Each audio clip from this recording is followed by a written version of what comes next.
আসসালামু আলাইকুম সবাইকে। আশা করি সবাই অনেক অনেক ভালো আছেন এবং সুস্থ আছেন। বাংলাদেশের সর্ববৃহৎ online medical group Access medical স্কুলের পক্ষ থেকে আপনাদের সবাইকে সাদর আমন্ত্রণ জানাচ্ছি যে আজকের লাইভ সেশনে। আপনারা সবাই জানেন এক্সেস মেডিকেল স্কুল এই করোনাকালীন সময়েও আমাদেরকে উপহার দিয়েছে দেশের লিজেন্ডারি প্রফেসরদের ক্লাসেস। তার পাশাপাশি কিন্তু থেমে নেই বিভিন্ন ক্যারিয়ার সেশন, ক্লিনিক্যাল সেশন এবং রিভিউ ক্লাসেস সহ আরো অনেক কিছু। তারই ধারাবাহিকতায় এক্সেস মেডিকেল স্কুল কর্তৃক আয়োজিত BCS series the ultimate guideline for beginners নিয়ে আমরা চলে এসেছি এবং আজকে আমাদের এই পর্বের টপিক হচ্ছে আন্তর্জাতিক নিরাপত্তা ও আন্তঃরাষ্ট্রীয় ক্ষমতা সম্পর্ক, আন্তর্জাতিক সংগঠন সমূহ ও বৈশ্বিক অর্থনীতি প্রতিষ্ঠানাদি, সাম্প্রতিক ও চলমান ঘটনাসমূহ। আমাদের আজকের সেশনে আমাদের সাথে মেন্টর হিসেবে যুক্ত আছেন ডক্টর হামিদা মুস্তফা শিয়তি আপু। আপু অ্যাসিস্ট্যান্ট সার্জন হিসেবে উন্নীত হয়েছেন 39 স্পেশাল বিসিএস এবং রিকমেন্ডেড আছেন ইন অ্যাডমিন ক্যাডার 38 বিসিএস। আসসালামু আলাইকুম আপু, কেমন আছেন? হ্যাঁ, ওয়ালাইকুম আসসালাম, ভালো আছি। তুমি ভালো আছো? জি আপু, আলহামদুলিল্লাহ ভালো আছি। তো আপনাকে অনেক ধন্যবাদ জানাচ্ছি আমাদেরকে সময় দেওয়ার জন্য। আজকে আসলে আমাদের টপিকটা অনেক কঠিন, তো আমরা লেট না করে শুরু করব। আমাদের আজকে অনেক পড়া। আচ্ছা আচ্ছা, আমরা যে আগেই বলছিলাম যে আমরা আন্তর্জাতিক বিষয়গুলির উপরে 2টা সেশন নিব। তো আজকে তার ধারাবাহিকতায় আমাদের প্রথম সেশন আমরা শুরু করব। তবে সেশনের টপিক শুরু করার আগে আমরা ওভারঅল আন্তর্জাতিক বিষয়াবলীর যে সিলেবাসটা আছে এবং মার্কস ডিস্ট্রিবিউশন আছে এটা সম্পর্কে একটু আলোচনা করে নিব। আচ্ছা, আন্তর্জাতিক বিষয়াবলীতে আমাদের 42তম স্পেশাল বিসিএস এ বলা হয়েছে 20 নাম্বার প্রশ্ন থাকবে প্রিলিমিনারিতে, এবং হচ্ছে যেটা জেনারেল বিসিএস এ সাধারণত 30 নাম্বারের প্রশ্ন থাকে সিলেবাসে। তো এর মধ্যে যদি আমরা টপিকস ওয়াইজ মার্কস ডিস্ট্রিবিউশনটা বলতে চাই, এখানে আমরা প্রথমে আসবে হচ্ছে বৈশ্বিক ইতিহাস, আঞ্চলিক আন্তর্জাতিক ব্যবস্থা এবং ভূ রাজনীতি। এই টপিকটা থেকে 4 মার্কসের প্রশ্ন থাকবে। এরপরে আসছে হচ্ছে আন্তর্জাতিক নিরাপত্তা এবং আন্তঃরাষ্ট্রীয় ক্ষমতা, এটা থেকে আসছে হচ্ছে 4 মার্কসের প্রশ্ন। দেন হচ্ছে বিশ্বের সাম্প্রতিক ও চলমান ঘটনা প্রবাহ, এটা থেকে 4 মার্কসের প্রশ্ন থাকবে। এরপরে আসতেছে আন্তর্জাতিক পরিবেশগত ইস্যু এবং কূটনীতি, এটা থেকে প্রশ্ন আসবে 3 মার্কসের। এরপরে আসছে হচ্ছে আন্তর্জাতিক সংগঠন সমূহ ও বৈশ্বিক অর্থনৈতিক প্রতিষ্ঠানাদি, যেটা থেকে প্রশ্ন থাকবে 3 মার্কসের। এবং এই 42তম স্পেশাল বিসিএস এ আরেকটা নতুন টপিক অ্যাড করছে, এটা হচ্ছে সিভিল সার্ভিসের গোড়াপত্তন, যুক্তরাজ্য, চীন, জাপান, ভারত, নেপাল, শ্রীলঙ্কা ইত্যাদি রাষ্ট্রের সিভিল সার্ভিস নিয়ে 2 নম্বরের প্রশ্ন থাকবে। তো এখন এটা হচ্ছে আমাদের মোটমাট সিলেবাস এবং মার্কস ডিস্ট্রিবিউশন। তো এখন আমরা আসলে আজকে আমাদের যে টপিক নিয়ে আলোচনা করব এটা হচ্ছে সিলেবাসের 2nd, 4th, 5th এবং 3rd নং টপিক, অর্থাৎ আন্তর্জাতিক নিরাপত্তা, সাম্প্রতিক ঘটনাবলী, আন্তর্জাতিক পরিবেশগত ইস্যু এবং হচ্ছে আন্তর্জাতিক সংগঠন সমূহ নিয়ে আমরা আজকে আলোচনা করব। তো আলোচনা শুরু করার আগে আমি একটা আমরা কিভাবে পড়বো আসলে, কোন বইগুলা ফলো করবো এটা যদি একটু বলে দেই। এটা আসলে বলতে গেলে আমরা যদি বিসিএস পুরো প্রিপারেশনের কথাটাই বলতে আসি, তখন হচ্ছে আন্তর্জাতিক বিষয়াবলীটা কিন্তু আমাদের সবার জন্য একটু ভীতিকর থাকে, স্পেশালি আমরা যারা মেডিকেল সেক্টরে আছি, যেহেতু আমরা আমাদের পড়াশোনা নিয়ে খুব বেশি ব্যস্ত থাকি, আমাদের আসলে ওভাবে আউটবুক পড়া হয় না। তো সেক্ষেত্রে আমাদের জন্য আসলে আন্তর্জাতিক বিষয়াবলীটা একটু কঠিনই বলা চলে।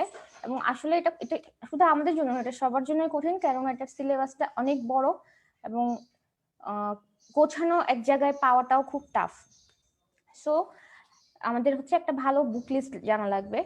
তো এখন আমি কিন্তু একদম যখন প্রথম দিকে সেশনগুলো নিয়েছিলাম ফুল সিলেবাসে, তখন বলছিলাম কি আমাদের বিসিএস প্রিলিমিনারির জন্য আমাদের যেটা জানতে হবে এটা হচ্ছে আমাদের কি বাদ দিয়ে পড়তে হবে, এবং আমাদের টার্গেট কিন্তু মোটেও 200 প্রিলিতে 200 মার্কসের মধ্যে 200 পাওয়া না, আমাদের টার্গেট হচ্ছে 120 প্লাস আমরা পাবো। হ্যাঁ, তো আমাদের সবকিছু যে একদম পারতে হবে, একদম সব জেনে বুঝে সব আনসার করে দিয়ে আসতে হবে, ব্যাপারটা এমন না। হ্যাঁ, তো আমরা যেটা আমাদের যেটা রাখতে হবে মাথায়, যেটা বারবার আমাদের নক করতে হবে, এটা হচ্ছে আমরা যেটাতে পারদর্শী, আমরা যেটা বেশি পারি ওখান থেকে যেন আমাদের কোনো মার্কস ছুটে না যায়, এবং যেটা আমরা কম পারি এটা থেকে আমরা যত কম পড়ে বেশি মার্কস ক্যারি করতে পারবো এটুকু আমরা পড়বো। হ্যাঁ, তাহলে আমরা আসলে আন্তর্জাতিক ক্ষেত্রেও আমি সেই টেকনিকটা ফলো করছিলাম, কেননা সব জানতে গেলে হচ্ছে এটার পিছনে প্রচুর সময় দিতে হবে, কিন্তু আসলে এত পড়েও কিন্তু কেউ গ্যারান্টি দিতে পারবে না যে আমি আন্তর্জাতিকে 20, 18, 15 এরকম পাবো। হ্যাঁ, সো আমাদের ওই জিনিসটা মাথায় রাখতে হবে।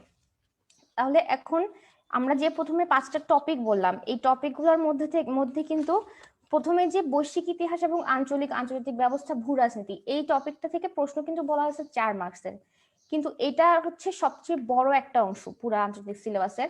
এমন মানে এটা অনেক যতই পড়েন আপনার কিন্তু পড়া শেষ হবে না, হ্যাঁ, অনেক বেশি বড়। তো কতটুকু পড়ে আপনি 4 মার্কসের মধ্যে 3 পাবেন বা 2 পাবেন এটা কিন্তু বলা যায় না, এমনও হতে পারে আপনি 1 মার্কসও পান না। তো এখান থেকে সবগুলো টপিক থেকে আমরা যে জিনিসগুলো পড়লে মোটামুটি নাম্বার ক্যারি করতে পারবো, এটা হচ্ছে যে আন্তর্জাতিক পরিবেশগত ইস্যু এবং কূটনীতি, এখানে যে 3 মার্কস আছে, হ্যাঁ, 3 থেকে 4 মার্কসের প্রশ্ন থাকে এটাতে।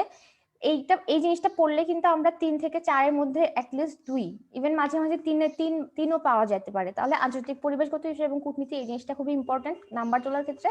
সো এটা খুব মনোযোগ দিয়ে পড়তে হবে এবং জেনে বুঝে সুন্দর মতো পড়তে হবে। এরপর এটা হচ্ছে যে সংগঠন সমূহ, হ্যাঁ, আন্তর্জাতিক সংগঠন এবং বৈশ্বিক যে অর্থনৈতিক এবং আঞ্চলিক প্রতিষ্ঠানগুলো আছে, জোটগুলো আছে, এগুলা থেকেও মোটামুটি যে 3 বা 4 নম্বরের প্রশ্ন থাকে, এগুলা পড়লেও কিন্তু 2 নাম্বার ক্যারি করা যায়। এরপরে আসতেছে হচ্ছে আন্তর্জাতিক নিরাপত্তা এবং আন্তঃরাষ্ট্রীয় ক্ষমতা, যেখানে হচ্ছে আমরা বিভিন্ন যে বড় বড় যুদ্ধগুলো আছে, চুক্তি, হ্যাঁ, এরপরে এই যে চুক্তি বলেন, যুদ্ধ বলেন, এরপর হচ্ছে পারমাণবিক বোমা, এসবের ইতিহাসগুলো নিয়ে যদি আমরা পড়ি, এখান থেকে কিছু নাম্বার আমরা 2 নাম্বার বা 3 নাম্বার ক্যারি করতে পারবো, হ্যাঁ। তাহলে এই 3টা টপিক কিন্তু নাম্বার তোলার জন্য খুবই ইম্পর্টেন্ট। মানে এখানে হচ্ছে আমরা গোছায় যদি পড়তে পারি তাহলে এগুলো থেকে আমরা মোটামুটি মার্কস ক্যারি করতে পারবো, হ্যাঁ। তাহলে আজকে আমি এই 3টা টপিকসই মেইনলি আলোচনা করব। আর যে বুক লিস্টের কথা বলতেছিলাম, এটা হচ্ছে আসলে আপনি যদি আন্তর্জাতিক রেফারেন্স বুক পড়তে যান, অনেক বই আছে, রেফারেন্স বুক পড়ে আসলে মানে কভার করাটা খুব টাফ হয়ে যায়। তারপরেও রেফারেন্স বুক হিসেবে আপনারা বই রাখতে পারেন, যে যেমন তারেক শামসুর রহমান স্যারের বই আছে একটা, যে আন্তর্জাতিক ইতিহাসের বিশ্বের 100 বছরের আন্তর্জাতিক ইতিহাস, রাজনৈতিক ইতিহাস, এই বইটা পড়তে পারেন। তবে এগুলো আসলে পড়ে ওভাবে প্রিলির জন্য পড়েই কভার করতে পারবেন না, রিটেনের সময় পড়তে পারেন। এছাড়াও আপনারা যেটা প্র্যাকটিসের জন্য গাইড হিসেবে পড়তে পারেন, আমি এমপিএসসি পড়ছিলাম, সাথে ওরাকলটা একটু দেখছিলাম, এই 2টা পড়ছি মেইনলি। আর যেটা খুব ইম্পর্টেন্ট এটা হচ্ছে যে ওরাকল বা যে কোনো পাবলিকেশনসেরই ওয়ার্ল্ড ম্যাপ থাকে বইয়ের মতো, এই ওয়ার্ল্ড ম্যাপটা সম্পর্কে খুব ভালো মতো ধারণা রাখতে হবে। এবং ওয়ার্ল্ড ম্যাপ সম্পর্কে ভালো মতো ধারণা রাখলে আপনাদের কাছে আন্তর্জাতিক পড়াটা খুবই ইজি হয়ে যাবে। অনেক কিছুই আছে, আপনি শুধু ওয়ার্ল্ড ম্যাপটা বসে বসে দেখলে আপনি অনেক কিছুর আনসার করতে পারবেন। সো ওয়ার্ল্ড ম্যাপ সম্পর্কে খুব ভালো ধারণা রাখতে হবে। আর হচ্ছে এই ওয়ার্ল্ড ম্যাপ সম্পর্কে ধারণা রাখার জন্য যেটা করতে পারেন, এটা হচ্ছে মানে অনেক লেকচার আছে সুন্দর সুন্দর আন্তর্জাতিক বিষয়াবলীর উপরে, স্পেশালি ওয়ার্ল্ড ম্যাপের উপরে অনেক সুন্দর সুন্দর লেকচার আছে, দেখবেন ইউটিউবে, এগুলো সার্চ করে দেখবেন যে অনেক ইজি হয়ে যাবে ওয়ার্ল্ড ম্যাপ গুলা, হ্যাঁ। আর রিসেন্ট যে অ্যাফেয়ার্স গুলো আমাদের প্রশ্নে আসে 3 to 4, এটার ক্ষেত্রে বলতে চাই যে কারেন্ট অ্যাফেয়ার্স পড়বেন রেগুলারলি, যারা পরীক্ষা দেন তারা আসলে তো সবসময় পড়েন কারেন্ট অ্যাফেয়ার্স রেগুলারলি। এটা হচ্ছে আপনাকে মানে সাম্প্রতিক বিষয়াবলীগুলোর জন্য হেল্প করবে, যদিও কমন নাও আসতে পারে, তবে আসে 2-1টা হলেও কমন আসে, সবকিছু যে আনকমন আসে না তা না, 2-1টা হলেও কমন আসবে, ঠিক আছে। তাহলে আজকে আমরা আমাদের টপিকসে চলে যাই। প্রথম টপিকসটা হচ্ছে আন্তর্জাতিক নিরাপত্তা ও আন্তঃরাষ্ট্রীয় ক্ষমতা। এখানে আমরা প্রথমে আজকে বিশ্বের যে গুরুত্বপূর্ণ যুদ্ধগুলো আছে এগুলোর সম্পর্কে একটু জানবো, হ্যাঁ। তো গুরুত্বপূর্ণ যুদ্ধ বলতে হচ্ছে যুদ্ধ বা বৈশ্বিক যে সংকটগুলো ছিল, যেমন ধরেন যে প্রথম বিশ্বযুদ্ধ, দ্বিতীয় বিশ্বযুদ্ধ, এরপর হচ্ছে যে তেল সংকট যে ছিল 1974-এ, অয়েল ক্রাইসিস, হ্যাঁ, 1973-এ, এরপর হচ্ছে ফকল্যান্ড যুদ্ধ, এটা 1982-র, হ্যাঁ, ক্রিমিয়ার যুদ্ধ, এরপরে দ্বিতীয় বিশ্বযুদ্ধ পরবর্তী স্নায়ু যুদ্ধ, কোরিয়ান যুদ্ধ, ডমিনো তত্ত্ব, এই জিনিসগুলো থেকে কিন্তু পরীক্ষায় বেশ প্রশ্ন আসে, হ্যাঁ। তো আমাদের হচ্ছে আসলে বেশিরভাগ গুলারে আমাদের শুধু সালটা জানা লাগবে এবং কোন পক্ষের সাথে কোন পক্ষের যুদ্ধ হয়েছে এতটুকু জানলেই চলবে। এগুলা কিন্তু বেশিরভাগ আন্তর্জাতিক বইগুলাতে দেখবেন চার্ট করে দেওয়া আছে, সো চার্ট গুলা পড়বেন। আর ইন ডিটেলস যেগুলো জানা লাগবে এগুলোর মধ্যে হচ্ছে প্রথম বিশ্বযুদ্ধ, দ্বিতীয় বিশ্বযুদ্ধ, এই দুটো সম্পর্কে ডিটেলস যে বইতে যেভাবে দেওয়া আছে, বেশিরভাগ বইতে ডিটেলস দেওয়া আছে, ডিটেলস গুলো অবশ্যই পড়বেন। প্রথম বিশ্বযুদ্ধ, দ্বিতীয় বিশ্বযুদ্ধ সম্পর্কে, অয়েল ক্রাইসিস সম্পর্কে, এবং হচ্ছে আরব ইসরায়েল যে যুদ্ধ, চারবার আরব ইসরায়েল যুদ্ধ হয়, এই চারটা যুদ্ধ সম্পর্কে জানতে হবে, কোন যুদ্ধে ফলাফল কি ছিল, কবে হয়েছে, এটা পুরোটাই জানতে হবে। আচ্ছা, এখন এই যুদ্ধগুলোর মধ্যে থেকে আজকে আমি একটু প্রথম বিশ্বযুদ্ধ এবং দ্বিতীয় বিশ্বযুদ্ধ সম্পর্কে আলোচনা করতে চাই। তো প্রথম বিশ্বযুদ্ধ সম্পর্কে যদি বলতে চাই, যে কোনো যুদ্ধ পড়ার সময় আপনারা প্রথমে যেটা পড়বেন যে কারণ, হ্যাঁ, যেগুলো আমরা বিস্তারিত জানবো, প্রথম থেকে শুরু করতে হলে যে একটা যুদ্ধের তো নিশ্চয়ই পেছনে কিছু কারণ থাকে, একটা পটভূমি থাকে, এই পটভূমিটা জানতে হবে। হ্যাঁ, তাহলে প্রথম বিশ্বযুদ্ধের ক্ষেত্রে আমরা যদি কারণ বা পটভূমি জানতে চাই, এখানে হচ্ছে প্রথম বিশ্বযুদ্ধের মানে পটভূমিটা আসলে অনেক ব্যাপক, এমন না যে খুব একটা স্পেসিফিক কারণেই প্রথম বিশ্বযুদ্ধ হয়ে গেছে। এটা আপনারা সবাই অলরেডি পড়ছেন নিশ্চয়ই, যেহেতু পরীক্ষা কাছাকাছি চলে আসছে। তারপরে যদি ইন শর্ট বলতে চাই, এখানে হচ্ছে প্রথম বিশ্বযুদ্ধের আগে দুইটা জোট হয়েছিল, একটা হচ্ছে মৈত্রী জোট ছিল, একটা হচ্ছে মৈত্রী আতাত ছিল। তো ওদের মধ্যে এই মৈত্রী জোট এবং আতাতের মধ্যে মূলত মানে বিভিন্ন দ্বন্দ্বের কারণে আলটিমেটলি এসে হচ্ছে প্রথম বিশ্বযুদ্ধটা শুরু হয়। তো এগুলার বিশাল পটভূমি, এত কিছু তো বলে আসলে অল্প সময় কভার করা যাবে না। তো মূল কারণ যদি আমরা বলতে চাই, সরাসরি কারণ যেটা ছিল, এটা আপনারা সবাই জানেন, এটা হচ্ছে 1914 সালের 28 জুন অস্ট্রিয়ার যুবরাজ ছিলেন হচ্ছে ফার্ডিনান্ড। হ্যাঁ, উনি বসনিয়ার রাজধানীতে তার নববিবাহিতা স্ত্রীকে নিয়ে হচ্ছে বেড়াতে গিয়েছিলেন। তো সেখানে হচ্ছে যে সার্বিয়ার একজন জাতীয়তাবাদী কর্মী, এই কর্মীর নামটাও জানতে হবে। ওনার কর্মীর নাম ছিল গ্যাব্রিয়েলো ফিলিপ। উনি হচ্ছে আমাদের যুবরাজকে হত্যা করে, যে কারণে হচ্ছে এই কারণটা হচ্ছে সরাসরি প্রথম বিশ্বযুদ্ধের সূচনা করে। কিন্তু এর আগেও এই দুইটা দেশের মধ্যে কিন্তু দ্বন্দ্ব ছিল, ঠিক আছে, এটা হচ্ছে সরাসরি কারণ। তো তারিখটা জানতে হবে কবে থেকে সূত্রপাত হয়, 1914 সালের 28 জুন, ঠিক আছে।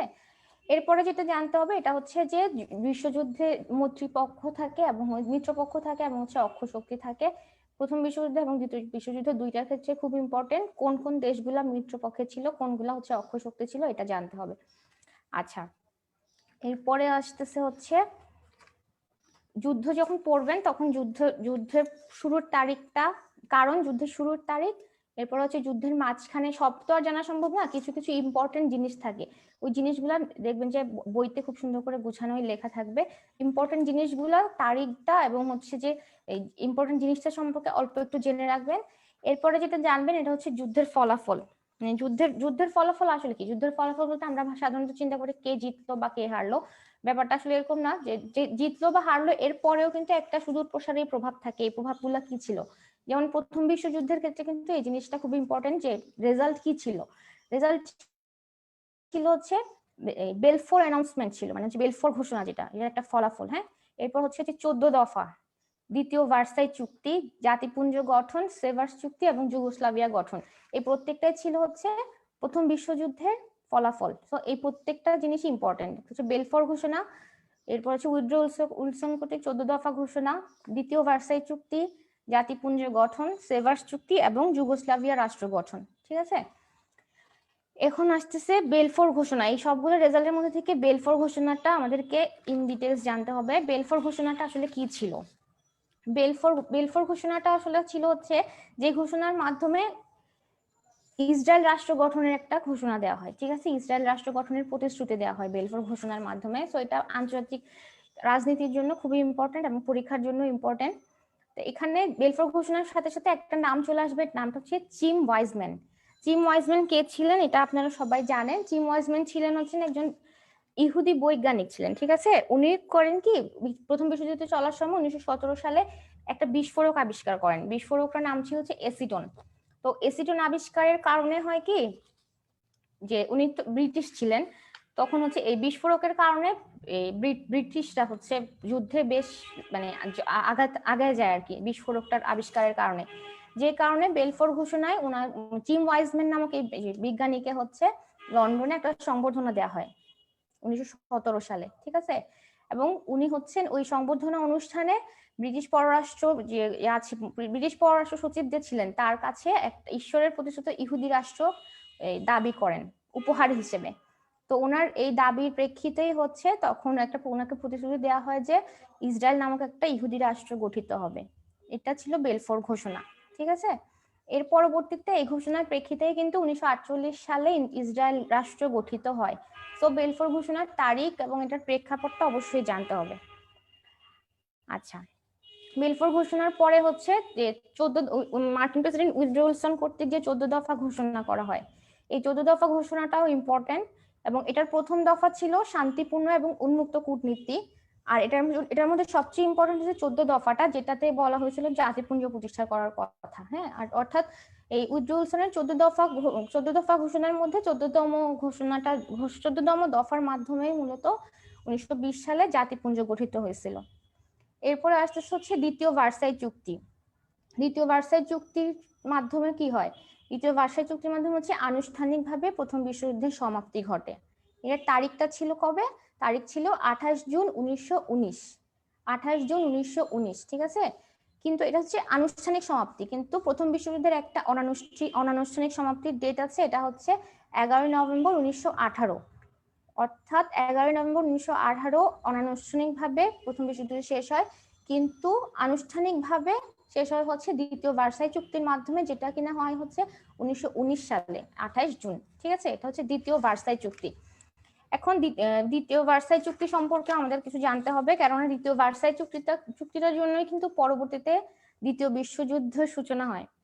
যেমন হচ্ছে এই দ্বিতীয় ভার্সাই চুক্তির মাধ্যমে প্রথম বিশ্বযুদ্ধে যে বিজিত জার্মান, হ্যাঁ, এই জার্মানির উপরে অনেকগুলা হচ্ছে শর্ত চাপাই দেওয়া হয়। যেমন হচ্ছে তখন যে ডানজিগ বন্দর ছিল, এই ডানজিগ বন্দরটা জার্মানির দখলে ছিল। এই চুক্তির মাধ্যমে এটা বলা হয় হচ্ছে পোল্যান্ডের হাতে দিয়ে দেওয়া হবে ডানজিগ বন্দরকে। দেন হচ্ছে জার্মানি কেবলমাত্র 6টা যুদ্ধ জাহাজ আর হচ্ছে 1 লাখ সেনা রাখতে পারবে তাদের কাছে, এবং পুরা মিত্র শক্তিকে ক্ষতিপূরণ বাবদ 660 কোটি পাউন্ড ক্ষতিপূরণ দিতে হবে 1932 সালের মধ্যে। অর্থাৎ 1919 সাল থেকে 1932 সালের মধ্যে 660 কোটি পাউন্ড ক্ষতিপূরণ দাবি করা হয়েছে এই চুক্তির মাধ্যমে। এবং জার্মানি যত ভূমি দখল করেছিল সেই সময়, এই পুরাটাই ছেড়ে দিতে হবে, ঠিক আছে। এই চুক্তিগুলো হচ্ছে দ্বিতীয় ভার্সাই চুক্তির মাধ্যমে জার্মানির উপর চাপিয়ে দেওয়া হয়। এবং সেই সময় সেই সময় কিন্তু জার্মানিকে বলা হতো ভাইমার প্রজাতন্ত্র। ভাইমার প্রজাতন্ত্র অর্থ হচ্ছে অস্বীকৃত রাষ্ট্র, ঠিক আছে। মোট কথা 1918 থেকে, অর্থাৎ প্রথম বিশ্বযুদ্ধের পর থেকে 1933 সাল পর্যন্ত, মানে যতদিন পর্যন্ত হিটলার ক্ষমতায় না আসছেন ততদিন পর্যন্ত কিন্তু ভাইমার প্রজাতন্ত্র বা অস্বীকৃত রাষ্ট্র হিসেবে জার্মানি স্বীকৃত ছিল, জার্মানির রাষ্ট্র হিসেবে স্বীকৃতি ছিল না, ঠিক আছে। এরপর 1933 সালে জার্মানি হয়ে যায় ফেডারেল রিপাবলিক অফ জার্মানি। আচ্ছা, এছাড়াও আরো একটি ইম্পর্টেন্ট ফলাফল যেটা ছিল যুগোস্লাভিয়া গঠন 1918 সালে হয়েছিল, এটাও প্রথম বিশ্বযুদ্ধের একটা ফলাফল। অবশ্য যুগোস্লাভিয়া রাষ্ট্রটা হচ্ছে বেশি দিন টিকে না, এটা 1922 সালে আবার ভেঙে যায়। তখন হচ্ছে টোটাল 7টা প্রজাতন্ত্র গঠন হয়, যুগোস্লাভিয়া ভেঙে পরবর্তীতে 7টি প্রজাতন্ত্র গঠিত হয়। আচ্ছা, এটা ছিল প্রথম বিশ্বযুদ্ধ।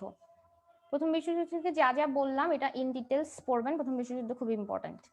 আচ্ছা, এরপরে যদি চলে যাই আমরা দ্বিতীয় বিশ্বযুদ্ধের ইতিহাসে। দ্বিতীয় বিশ্বযুদ্ধের ইতিহাসে বলতে গেলে আমরা তারিখটা জানবো, কখন থেকে শুরু হয়, কত সালে কত তারিখ, দুইটাই লাগবে। এবং এখানে মিত্র শক্তি এবং অক্ষ শক্তি কারা কারা ছিল, কোন পক্ষে কারা কারা ছিল, এটা জানতে হবে। এবং প্রতিটা যে রাষ্ট্রগুলো ইম্পর্টেন্ট সেই রাষ্ট্রগুলোর রাষ্ট্রনেতা কারা ছিলেন এগুলো জানতে হবে, ঠিক আছে। আচ্ছা, এর মধ্যে আমাদের দ্বিতীয় বিশ্বযুদ্ধের মধ্যে জানতে হবে কিছু গুরুত্বপূর্ণ ব্যক্তি, যেমন আমাদের অ্যাডলফ হিটলারের রাজনৈতিক জীবন সম্পর্কে অবশ্যই জানতে হবে, রাজনৈতিক জীবন সম্পর্কে জানতে হবে। এবং হচ্ছে সেই সময়ে যে প্রথম বিশ্বযুদ্ধের পরবর্তী যে ভার্সাই চুক্তি, এই ভার্সাই চুক্তি থেকে যে জার্মানিদের মনে ক্ষোভ ছিল, এই ক্ষোভটাই কিন্তু আলটিমেটলি দ্বিতীয় বিশ্বযুদ্ধকে টেনে আনে, ঠিক আছে। তো এই ইতিহাসটা আমাদের টুকটাক জানতে হবে, এবং সেই সাথে অবশ্যই অ্যাডলফ হিটলারের রাজনৈতিক জীবন সম্পর্কে আমাদের জানতে হবে, ঠিক আছে। তো এখন যদি আসি দ্বিতীয় বিশ্বযুদ্ধে অ্যাক্সিস পাওয়ার কারা ছিল আর অ্যালাইড পাওয়ার কারা ছিল, এই প্রশ্নটা কিন্তু রিপিটেডলি পরীক্ষায় আসে। এখানে অ্যাক্সিস পাওয়ার ছিল হচ্ছে, আমরা সবাই জানি কারা, জার্মান, ইতালি আর হচ্ছে জাপান, জার্মানি, ইতালি আর জাপান, ঠিক আছে। আচ্ছা, অক্ষশক্তি কি এটা তো অবশ্যই জানেন। অক্ষশক্তি হচ্ছে কোন যুদ্ধে যেই দলটা হচ্ছে প্রথম আক্রমণ করে এটাই হচ্ছে অক্ষশক্তি। তাহলে দ্বিতীয় বিশ্বযুদ্ধে অক্ষশক্তি ছিল হচ্ছে জার্মানি, ইতালি এবং জাপান। আর মিত্র শক্তি অর্থাৎ অ্যালাইড পাওয়ার ছিল হচ্ছে ব্রিটেন, ইউএসএ, রাশিয়া এবং চায়না, ঠিক আছে। আর এছাড়াও আনঅফিসিয়ালি অ্যালাইড পাওয়ার হিসেবে আরো দুইটা রাষ্ট্র আছে, এগুলো ছিল ফ্রান্স এবং পোল্যান্ড। এখন আমাদের যেটা জানতে হবে যে এই দেশগুলার রাষ্ট্রনেতা কে ছিলেন, কারা কারা ছিলেন, ঠিক আছে। তাহলে ব্রিটেনে সেই সময় রাষ্ট্রনেতা ছিলেন উইনস্টন চার্চিল, আমরা সবাই জানি। ইউএসএ তে ছিলেন আইজেনহাওয়ার। দেন হচ্ছে জার্মানিতে ছিলেন যে এটা হচ্ছে সেনাপ্রধান, জার্মানির সেনাপ্রধান ছিলেন রোমেল, যাকে আমরা কি বলি হিসেবে জানি, ডেজার্ট ফক্স হিসেবে জানি, হ্যাঁ, রোমেল, ফিল্ড মার্শাল রোমেল। আর তখন সরকার প্রধান কে ছিলেন, যে অ্যাডলফ হিটলার, ঠিক আছে। আর ইউএস এর সেনা প্রধান ছিলেন আইজেনহাওয়ার, আর হচ্ছে প্রেসিডেন্ট ছিলেন রুজভেল্ট, এবং পরবর্তীতে আসেন হচ্ছে হেরিয়াস ট্রুম্যান। রুজভেল্ট ছিলেন প্রথম দিকে, এরপরে চলে আসেন হেরিয়াস ট্রুম্যান। অর্থাৎ যে 4-5 বছরের যুদ্ধ ছিল, এর মাঝে দুইজন প্রেসিডেন্ট ছিলেন আর কি। প্রথম দিকে ছিলেন রুজভেল্ট, দেন এরপরে আসছে হচ্ছে হেরিয়াস ট্রুম্যান, ঠিক আছে। আর ব্রিটেনের তো বললামই, উইনস্টন চার্চিল ছিলেন প্রধানমন্ত্রী, আর হচ্ছে সামরিক প্রধান ছিলেন মন্টগোমারি, যাকে আমরা ডেজার্ট ব্যাট হিসেবে চিনি, মন্টগোমারি, ঠিক আছে। আচ্ছা, আর ইটালিতে ছিলেন হচ্ছে সরকার প্রধান বেনিতো মুসোলিনি, আমরা সবাই জানি উনি হচ্ছে ফ্যাসিজমের প্রবক্তা, ফ্যাসিবাদ বা ফ্যাসিজমের প্রবক্তা বেনিতো মুসোলিনি। আর জাপানের ছিলেন রাজা হিরোহিতো। ওকে, এখন আমরা জানলাম হচ্ছে অক্ষশক্তি মিত্র শক্তি কারা কারা ছিল এবং সরকার প্রধান আর সেনা প্রধান কারা ছিল। এরপর যেটা জানতে হবে যে দ্বিতীয় বিশ্বযুদ্ধের মাঝে কিছু ইম্পর্টেন্ট ঘটনা ছিল, এই ঘটনাগুলো জানতে হবে। যেমন যেটা জানতে হবে পার্ল হারবার আক্রমণ, যেটা পার্ল হারবার আক্রমণের তারিখটা জানতে হবে, কত তারিখে আক্রমণ করে, এটা কি ছিল। পার্ল হারবার আক্রমণ হচ্ছে ইউএসএ কিন্তু প্রথম দিকে যুদ্ধে সরাসরি যোগদান করে নাই দ্বিতীয় বিশ্বযুদ্ধে। ওরা কখন আক্রমণ করলো, যখন কিনা জাপান ইউএস এর যে হাওয়াই দ্বীপপুঞ্জ এটাতে আক্রমণ করে, এরপরেই কিন্তু ইউএসএ সরাসরি দ্বিতীয় বিশ্বযুদ্ধে যুক্ত হয় আর কি। তো এই পার্ল হারবার আক্রমণটা কিন্তু খুবই ইম্পর্টেন্ট। এটা ছিল হচ্ছে 7 ডিসেম্বর 1941 সালে, ঠিক আছে। জাপান হাওয়াই দ্বীপের, ইউএস এর অধিভুক্ত হাওয়াই দ্বীপের আক্রমণ করেন, এটাই ছিল পার্ল হারবার আক্রমণ, এবং এরপরে ইউএসএ সরাসরি যুক্ত হয় দ্বিতীয় বিশ্বযুদ্ধে। এই ইতিহাসটা জানতে হবে। এরপরে যেটা জানতে হবে এটা হচ্ছে যে ডাউন ডে বা ডি ডে, এটা কিন্তু পরীক্ষায় আসে যে দ্বিতীয় বিশ্বযুদ্ধের কোন সময়টাকে ডাউন ডে বা ডি ডে বলা হয়। এটা হচ্ছে 6 জুন 1944, এই তারিখটা খুব ইম্পর্টেন্ট, এটা রিপিটেডলি পরীক্ষায় আসে, ডি ডে, ঠিক আছে। ডি ডে, ডাউন ডে হচ্ছে এখানে এই দিন কি হয়, এই দিন হচ্ছে ফ্রান্স জার্মান থেকে মুক্ত হয়, ঠিক আছে, ডাউন ডে বা ডি ডে। দেন হচ্ছে ই ডে একটা আছে, ইউরোপ ডে বা ই ডে, এটা হয় হচ্ছে 8 মে 1945 সালের 8 মে। এদিন হচ্ছে জার্মানি ফ্রান্সের নিকট আত্মসমর্পণ করে। আচ্ছা, এই তিনটা ইতিহাস জানতে হবে। এরপরে হচ্ছে আমরা যেটা জানবো যে হিরোশিমা এবং নাগাসাকিতে যে পারমাণবিক বোমা হামলা হয়, এই বোমা হামলা সম্পর্কে অবশ্যই জানতে হবে, এটা তারিখ জানতে হবে, বোমার নাম কি ছিল, কোন বিমানে করে আক্রমণ করা হয়, সবটাই জানতে হবে। এখন প্রথম আক্রমণটা হয় হিরোশিমায় এবং দ্বিতীয়টা হয় নাগাসাকিতে। হিরোশিমার আন্দোলন হয় 6 আগস্ট 1945 সালের 6 আগস্ট। হিরোশিমায় আক্রমণ করা হয়, পারমাণবিক বোমা আক্রমণ। এটার কোথায় করা হয়, হিরোশিমার বৃহত্তম দ্বীপ হনশুতে। হ্যাঁ, হনশুর বৃহত্তম শহর ছিল হিরোশিমা। জাপানের বৃহত্তম দ্বীপ হনশু, এর বৃহত্তম শহরের নাম হচ্ছে হিরোশিমা। এই হিরোশিমা এই আক্রমণটা করা হয়, এবং যে বোমাটার আক্রমণ করা হয় এটার নাম ছিল লিটল বয়। আর বিমানের নাম ছিল বোয়িং বি-29, ঠিক আছে। দেন আসতেছে হচ্ছে নাগাসাকিতে হামলা হয় 9 আগস্ট। হ্যাঁ, 9 আগস্ট 1945, অর্থাৎ 3 দিন পরে এটা আক্রমণটা করা হয় হচ্ছে কিউশু দ্বীপের নাগাসাকি শহরে, ঠিক আছে। এই বোমার নাম ছিল ফ্যাটম্যান, এই বোমাটার নাম ছিল ফ্যাটম্যান। আর হচ্ছে আচ্ছা, এখানে কিন্তু আরেকটা কাহিনী আছে যে এই বোমা হামলাটা কিন্তু আসলে নাগাসাকিতে করার কথা ছিল না, করার কথা ছিল ককোয়া নামক একটা শহরে। কিন্তু সেই দিন তার আগের দিন হচ্ছে এই শহরে রিপিটেডলি যুদ্ধ হওয়ার কারণে আকাশ খুবই ধোঁয়াচ্ছন্ন ছিল এবং মেঘাচ্ছন্ন ছিল, যেই কারণে হচ্ছে প্লেন থেকে ভালো দেখা যাচ্ছিল না। তো আক্রমণটা ককোয়া শহরে না হয়ে পরবর্তীতে হচ্ছে নাগাসাকি শহরে করা হয়, ঠিক আছে। এবং নাগাসাকিতে এই হামলাকে স্মৃতিময় করে রাখার জন্য একটা পার্ক স্থাপন করা হয়, যেটার নাম হচ্ছে পিস পার্ক। এই নামটাও কিন্তু পরীক্ষায় আসে, পিস পার্ক। নাগাসাকি হামলার জন্য যেটা পার্ক তৈরি করা হয় এটার নাম হচ্ছে পিস পার্ক। আচ্ছা, এরপরে চলে আসি আত্মসমর্পণ হচ্ছে ইতালি, জার্মান এবং জাপান, ওইটা তো অক্ষরাষ্ট্র ছিল। এর মধ্যে সর্বপ্রথম আত্মসমর্পণ করে হচ্ছে ইতালি। আত্মসমর্পণ করে 1943 সালে 25 জুলাই। জার্মানিরা করে হচ্ছে 7 মে 1945, এবং জাপান হচ্ছে সর্বশেষ আত্মসমর্পণ করে, এটা হচ্ছে 15 আগস্ট 45। আচ্ছা, আত্মসমর্পণের ঘোষণা দেয় 15 আগস্ট, কিন্তু আনুষ্ঠানিকভাবে আত্মসমর্পণ করে সেপ্টেম্বরের 2 তারিখ 1945 সালে। আচ্ছা, এই গেল আত্মসমর্পণ। এরপরে দ্বিতীয় বিশ্বযুদ্ধের ফলাফল সম্পর্কে পড়বেন। এবং এখানে যেটা আমাদের আরেকটা জানতে হবে যে দ্বিতীয় বিশ্বযুদ্ধ হওয়ার পরে হচ্ছে যুদ্ধাপরাধীদের যে বিচার কার্য, এই বিচার কার্য চালানোর জন্য দুইটা আদালত গঠন করা হয়েছিল। এই দুইটা আদালতের নাম জানতে হবে। একটা হচ্ছে নুরেমবার্গ ট্রায়াল আর একটা হচ্ছে টোকিও ট্রাইব্যুনাল। নুরেমবার্গ ট্রায়াল আর হচ্ছে টোকিও ট্রাইব্যুনাল। আচ্ছা, এইটুকু হচ্ছে দ্বিতীয় বিশ্বযুদ্ধ। তাহলে প্রথম বিশ্বযুদ্ধ এবং দ্বিতীয় বিশ্বযুদ্ধ সম্পর্কে আমি মোটামুটি যা বললাম এগুলাই পড়তে হবে, কিন্তু আরেকটু ভালো মতো ডিটেল বই থেকে পড়ে নেবেন, ঠিক আছে? অর্থাৎ প্রথম বিশ্বযুদ্ধ এবং দ্বিতীয় বিশ্বযুদ্ধ ডিটেল জানতে হবে, এটা হচ্ছে কথা। এরপরে যেটা আর অন্যান্য যুদ্ধের মধ্যে আছে হচ্ছে আরব ইসরায়েল যুদ্ধ। এই আরব ইসরায়েল যুদ্ধ থেকে খুব অনেকবার পরীক্ষায় প্রশ্ন আসছে, এটা সবটাই জানবেন। 4বার যুদ্ধ হয়, 4বার যুদ্ধ কোন সময় হয়, কত তারিখে হয়, ফলাফল কি হয়, সবটাই জানতে হবে আরব ইসরায়েল যুদ্ধ সম্পর্কে। এরপরে যে ফকল্যান্ড ওয়ার সম্পর্কে অনেকবার প্রশ্ন আসছে। এরপরে কোরিয়ান যুদ্ধ, ভিয়েতনাম যুদ্ধ এবং ক্রিমিয়ার যুদ্ধ। আমি যে নামগুলো বলতেছি এই যুদ্ধগুলো মিস করবেন না, এই যুদ্ধগুলার সময়কালটা জানবেন, তার সময় এবং হচ্ছে ফলাফল কি হয়, ঠিক আছে?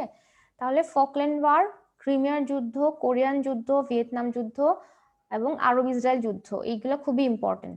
এরপর হচ্ছে অয়েল ক্রাইসিস খুব ইম্পর্টেন্ট। আচ্ছা, এরপরে হচ্ছে আমরা যদি বলতে চাই আমাদের আন্তর্জাতিক রাজনীতি ইতিহাসে বিভিন্ন দেশের সাথে দেশের বা বিভিন্ন আঞ্চলিক কিছু চুক্তি হয়। অনেক চুক্তি আছে, বইতে দেখবেন অনেক অনেক অনেক চুক্তি আছে। এর মধ্যে কিছু ইম্পর্টেন্ট চুক্তি যদি বলতে চাই, যেমন হচ্ছে প্রথম ভার্সাই চুক্তি, এরপর হচ্ছে প্যারিস শান্তি চুক্তি, স্থলমান নিষিদ্ধকরণ চুক্তি, এরপর হচ্ছে নন প্রলিফারেটিভ ট্রিটি, এরপর হচ্ছে সিটিবিটি যেটা হচ্ছে comprehension nuclear test ban treaty, হচ্ছে ডমিনো তত্ত্ব সম্পর্কে জানবেন। আর হচ্ছে রিসেন্টলি যে আরব বসন্ত, এই আরব বসন্ত সম্পর্কে জানবেন। এরপরে যেটা জানবেন এটা হচ্ছে পারমাণবিক অস্ত্রধারী দেশ যেগুলো আছে, এখন পর্যন্ত কতগুলো রাষ্ট্রের পারমাণবিক অস্ত্র আছে এদের নাম জানবেন, এবং কোন রাষ্ট্র কত সাল থেকে এইটার অধিকারী হয়েছে এই সালটা জানবেন। এরপরে হচ্ছে এই রিলেটেড যেটা জানবেন যে কিছু পারমাণবিক দুর্ঘটনা আছে, বইতে দেখবেন এই দুর্ঘটনাগুলো সম্পর্কে জানতে হবে, এবং কবে কবে দুর্ঘটনা ঘটেছিল এটা জানতে হবে। এরপরে আসতেছে যে বেশ কিছু গেরিলা সংগঠন আছে আমাদের, পুরা বিশ্বে অনেক গেরিলা সংগঠন আছে। এই গেরিলা সংগঠনের বিশাল বিশাল চার্ট আছে বইতে।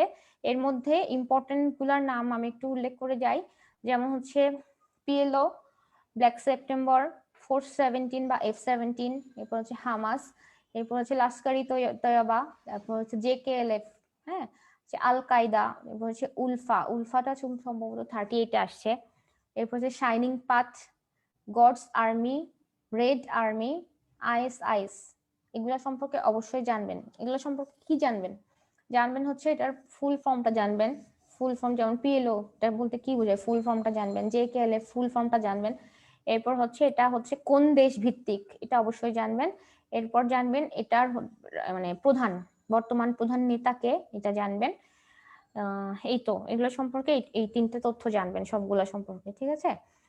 আর হচ্ছে এরপরে আসতেছি পৃথিবীর মধ্যে যে গোয়েন্দা সংস্থা আছে, সব দেশেরই তো নিজেদের গোয়েন্দা সংস্থা আছে, সবগুলো এভাবে জানা লাগবে না। যেগুলো জানা লাগবে এগুলো হচ্ছে USA, UK, Japan, Israel, Egypt, India, Pakistan, হ্যাঁ, এগুলার গোয়েন্দা সংস্থা সম্পর্কে অবশ্যই জানবেন। আর হচ্ছে ইন্টারপোল সম্পর্কে জানবেন। এরপরে চলে যাই হচ্ছে আরো কিছু চুক্তির নাম বলতে যাই, যেটা হচ্ছে যে জেনেভা কনভেনশন। এগুলো হচ্ছে মানে যুদ্ধের কোনো চুক্তি না, এগুলো হচ্ছে গুরুত্বপূর্ণ ঐতিহাসিক চুক্তির মধ্যে আসতেছে। জেনেভা কনভেনশন, ক্যাম্প ডেভিড চুক্তি, স্টার্ট 2 চুক্তি, ডেটন চুক্তি, এরপর হচ্ছে কিয়োটো প্রোটোকল যেটা আমরা একটু পরে পড়বো, এরপর হচ্ছে প্যারিস চুক্তি, বাংলাদেশ ভারত মৈত্রী চুক্তি এবং অস্লো চুক্তি। এই চুক্তিগুলো অবশ্যই পড়বেন। চুক্তিগুলো পড়বেন বলতে হচ্ছে কাদের মধ্যে, কোন কোন দেশের মধ্যে হয় এবং কত সালে হয়, এই 2টা পয়েন্ট, সবকিছু পড়ার দরকার নেই, ঠিক আছে? আচ্ছা, এটা গেল আমাদের হচ্ছে প্রথম টপিক, যেটা আন্তর্জাতিক নিরাপত্তা এবং আন্তঃরাষ্ট্রীয় ক্ষমতা। এরপরে আমরা আজকে আলোচনা করব হচ্ছে যে বিশ্বের আন্তর্জাতিক সংগঠনগুলো নিয়ে একটু পড়বো। প্রথমেই বলে দিই হচ্ছে আন্তর্জাতিক সংগঠন যে পড়বো আমরা, একটা সংগঠন থেকে কি পড়বো। একটা সংগঠন থেকে আমরা প্রথমে সংগঠনটার পুরো নামটা জানবো।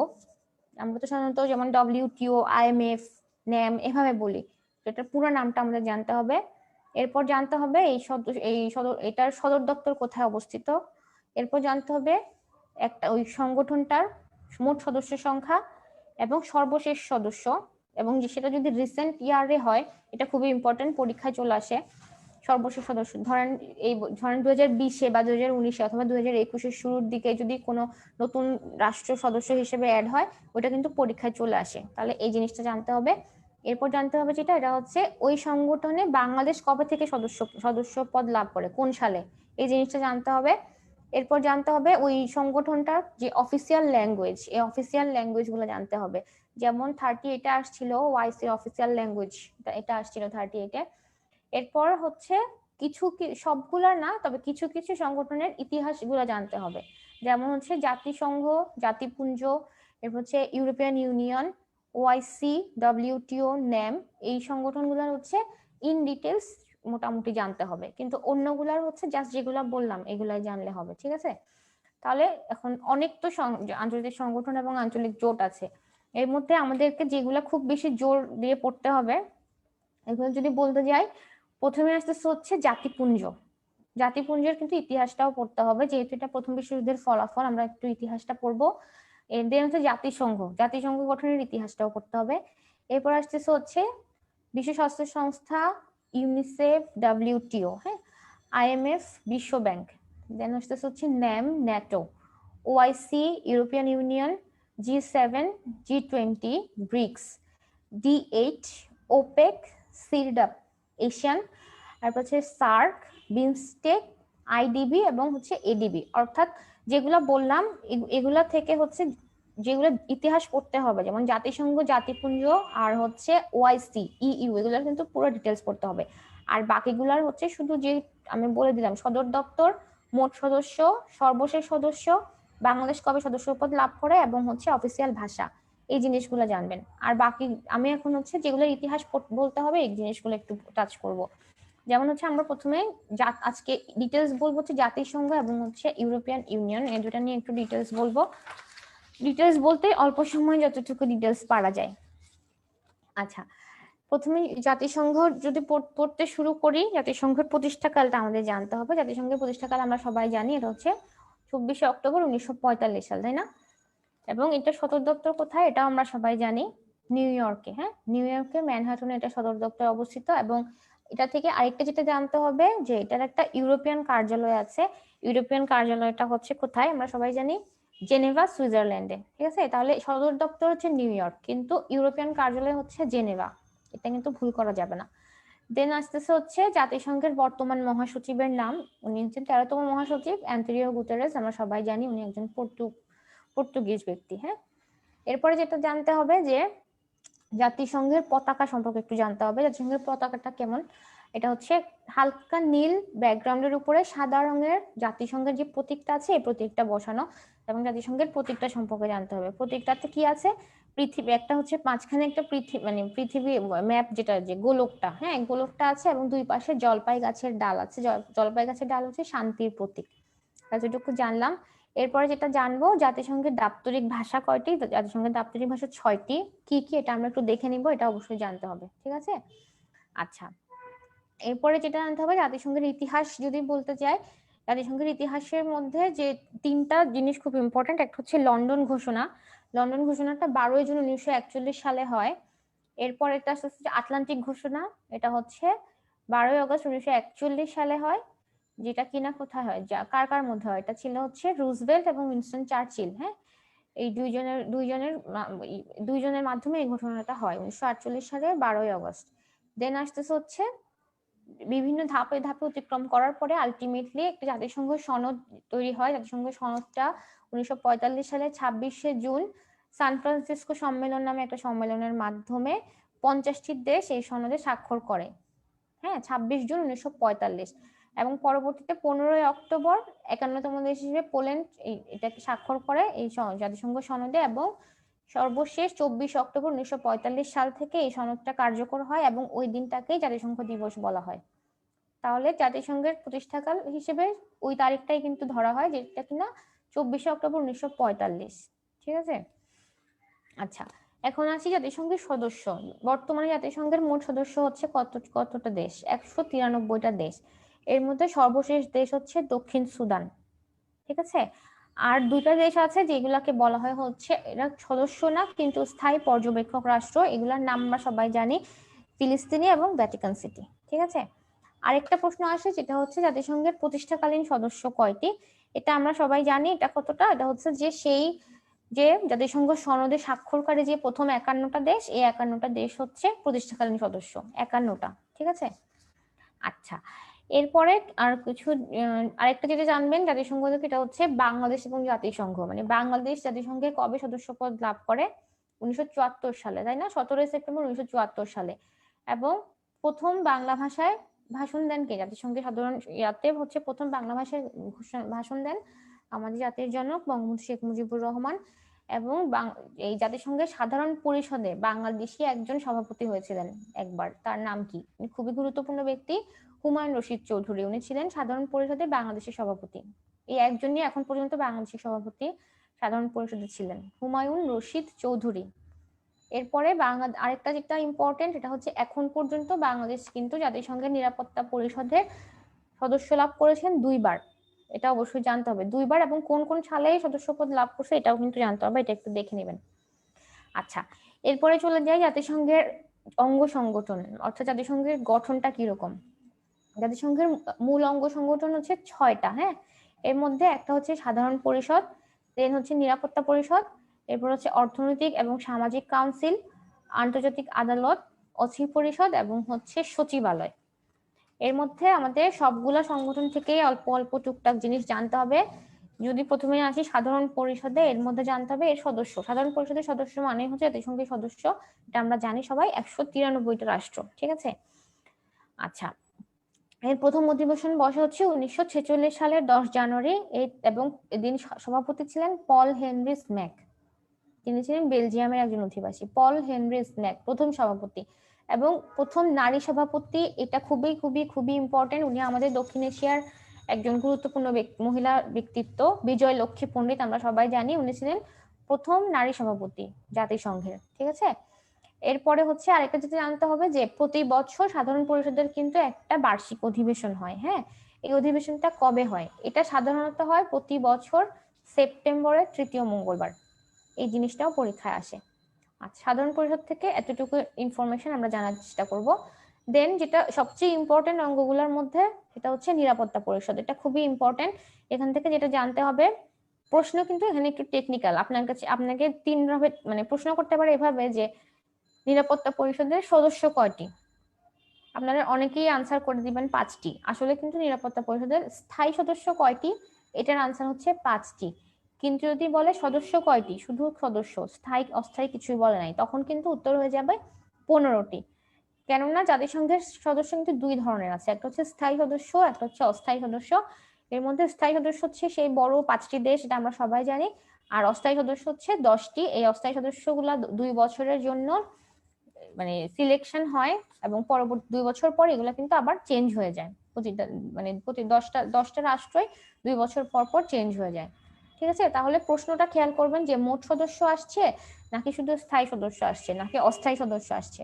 ঠিক আছে, এবং রিসেন্টলি অস্থায়ী সদস্য যে 10টি দেশ আছে, এই 10টা দেশের নাম চেষ্টা করবেন জানতে।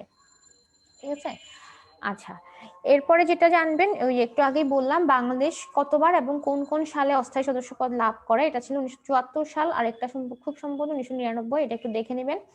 আর এখন পর্যন্ত সবচেয়ে বেশিবার অস্থায়ী সদস্যপদ লাভ করে কোন দেশ, এটাও খুব ইম্পর্টেন্ট, এটা হচ্ছে জাপান। ঠিক আছে, আচ্ছা, এরপরে যেটা জানবেন ভেটো, নিরাপত্তা পরিষদ আসলেই ভেটো কথাটা আমরা চলে আসে আমাদের সাথে সাথে, যে ভেটো শব্দটা সম্পর্কে জানবেন, ভেটো শব্দের অর্থ কি, এটা পরীক্ষায় কিন্তু আসে, খুবই সোজা শব্দ কিন্তু এটা আসে, যে ভেটো শব্দের অর্থ হচ্ছে আমি এটা মানি না, এটা একটা ল্যাটিন শব্দ, এটা পরীক্ষায় আসছে। ঠিক আছে, আচ্ছা, তাহলে নিরাপত্তা পরিষদ সম্পর্কে বললাম। স্থায়ী সদস্যগুলোর নাম অবশ্যই জানবেন, অস্থায়ী সদস্যগুলোর 10টা রাষ্ট্রের নাম জানার চেষ্টা করবেন। আচ্ছা, এরপরে চলে যাই সচিবালয়। সচিবালয় আসলে আমরা সবাই জানি সচিবালয় কি, যেখান থেকে সব কাজগুলাই নিয়ন্ত্রণ করা হয়, সবগুলো অঙ্গ সংগঠনকে নিয়ন্ত্রণ করা হয়, তো এটা হচ্ছে সচিবালয়। তো সচিবালয়ের বলতে আসলে আমরা যেটা জানবো এটা হচ্ছে যে এখন পর্যন্ত জাতিসংঘে যে মহাসচিবরা ছিলেন, এই মহাসচিব বৃন্দদেরকে নিয়ে জানতে হবে, মহাসচিব বৃন্দদের নিয়ে জানতে হবে। এর মধ্যে আমাদের যে প্রথম সচিবের নাম, প্রথম মহাসচিবের নাম কি ছিল, ওনার ইতিহাসটা জানবেন। এবং এখন পর্যন্ত 13 জন আছে। এই 13 জনের মধ্যে প্রথম এশিয়ান কে ছিলেন এটা জানবেন, নোবেল পুরস্কার প্রাপ্ত কারা কারা ছিলেন এটা জানবেন, মানে সবার নামগুলা জানবেন এবং সবারই কিছু বিশেষ বিশেষ দিক আছে, এই বিশেষ বিশেষ দিকগুলো জেনে নেবেন, ঠিক আছে। আচ্ছা, এর মধ্যে নোবেল প্রাইজ প্রাপ্ত যারা মহাসচিব ওনারা খুবই ইম্পর্টেন্ট, একজন হচ্ছেন কফি আনান এবং আরেকজন হচ্ছেন ড্যাগ হ্যামারশোল্ড, ঠিক আছে। আচ্ছা, এরপরে যদি আসি অর্থনৈতিক এবং সামাজিক পরিষদ, অর্থনৈতিক সামাজিক পরিষদ থেকে খুব বেশি প্রশ্ন আসে নাই। এখানে যেটা পড়তে পারেন এটা হচ্ছে যে এদের সদস্য সংখ্যা হচ্ছে 54 এবং এই 54 জন কিন্তু এটা হচ্ছে অস্থায়ী, কোনোটাই স্থায়ী না। এই 54 জন থেকে প্রতি 3 বছর পর পর 1/3 সদস্য বদলায়, নতুন করে আবার 1/3 সদস্য চেঞ্জ করা হয়, অর্থাৎ প্রতি সবসময় 54টা সদস্য থাকবে কিন্তু ওনারা স্থায়ী না কেউই, ঠিক আছে। এবং বাংলাদেশ এখন পর্যন্ত 2010 থেকে 12 মেয়াদে একবার এটা সদস্যপদ লাভ করছে, এটা জেনে রাখতে পারেন। বাংলাদেশ 2010-12 মেয়াদে অর্থনৈতিক এবং সামাজিক পরিষদের সদস্য ছিল। এরপরে আসতেছে হচ্ছে বিচারালয়, যেটা জাতিসংঘের বিচারালয়ের নাম হচ্ছে আন্তর্জাতিক আদালত বা international court of justice. International court of জাস্টিসের সদর দপ্তর হচ্ছে নেদারল্যান্ডের দা হেগ শহরে, ঠিক আছে। নেদারল্যান্ডের দা হেগ শহরে। এটার মোট বিচারক 15 জন এবং বিচারকদের মেয়াদকাল হচ্ছে 9 বছর। আচ্ছা, এখন যখন ইন্টারন্যাশনাল কোর্ট অফ জাস্টিস চলে আসছে, এর সাথে আমরা একটা জিনিস জেনে নিব, ইন্টারন্যাশনাল ক্রিমিনাল কোর্ট, এই দুটো জিনিস কিন্তু এক না। ইন্টারন্যাশনাল ক্রিমিনাল কোর্ট কিন্তু একটা আলাদা সংস্থা, ঠিক আছে, আলাদা একটা জিনিস, এটা মোটের সাথে মিলাবেন না। ইন্টারন্যাশনাল ক্রিমিনাল কোর্ট সম্পর্কে আলাদা করে পড়ে নেবেন। এটা জাতিসংঘেরটা হচ্ছে ICJ, international court of justice, আর ওটা হচ্ছে ইন্টারন্যাশনাল ক্রিমিনাল কোর্ট, যেটা কিনা মাত্র 2002 সাল থেকে 2002 সালে শুরু হয়েছে রোম চুক্তির মাধ্যমে, আইসিসি। আর আইসিজে হচ্ছে আন্তর্জাতিক আদালত, যেটা কিনা জাতিসংঘের বিচারালয়। তবে এদের দুইটারই একটা মিল আছে, যেটা হচ্ছে দুইটারই সদর দপ্তর নেদারল্যান্ডের দা হেগে অবস্থিত, ঠিক আছে।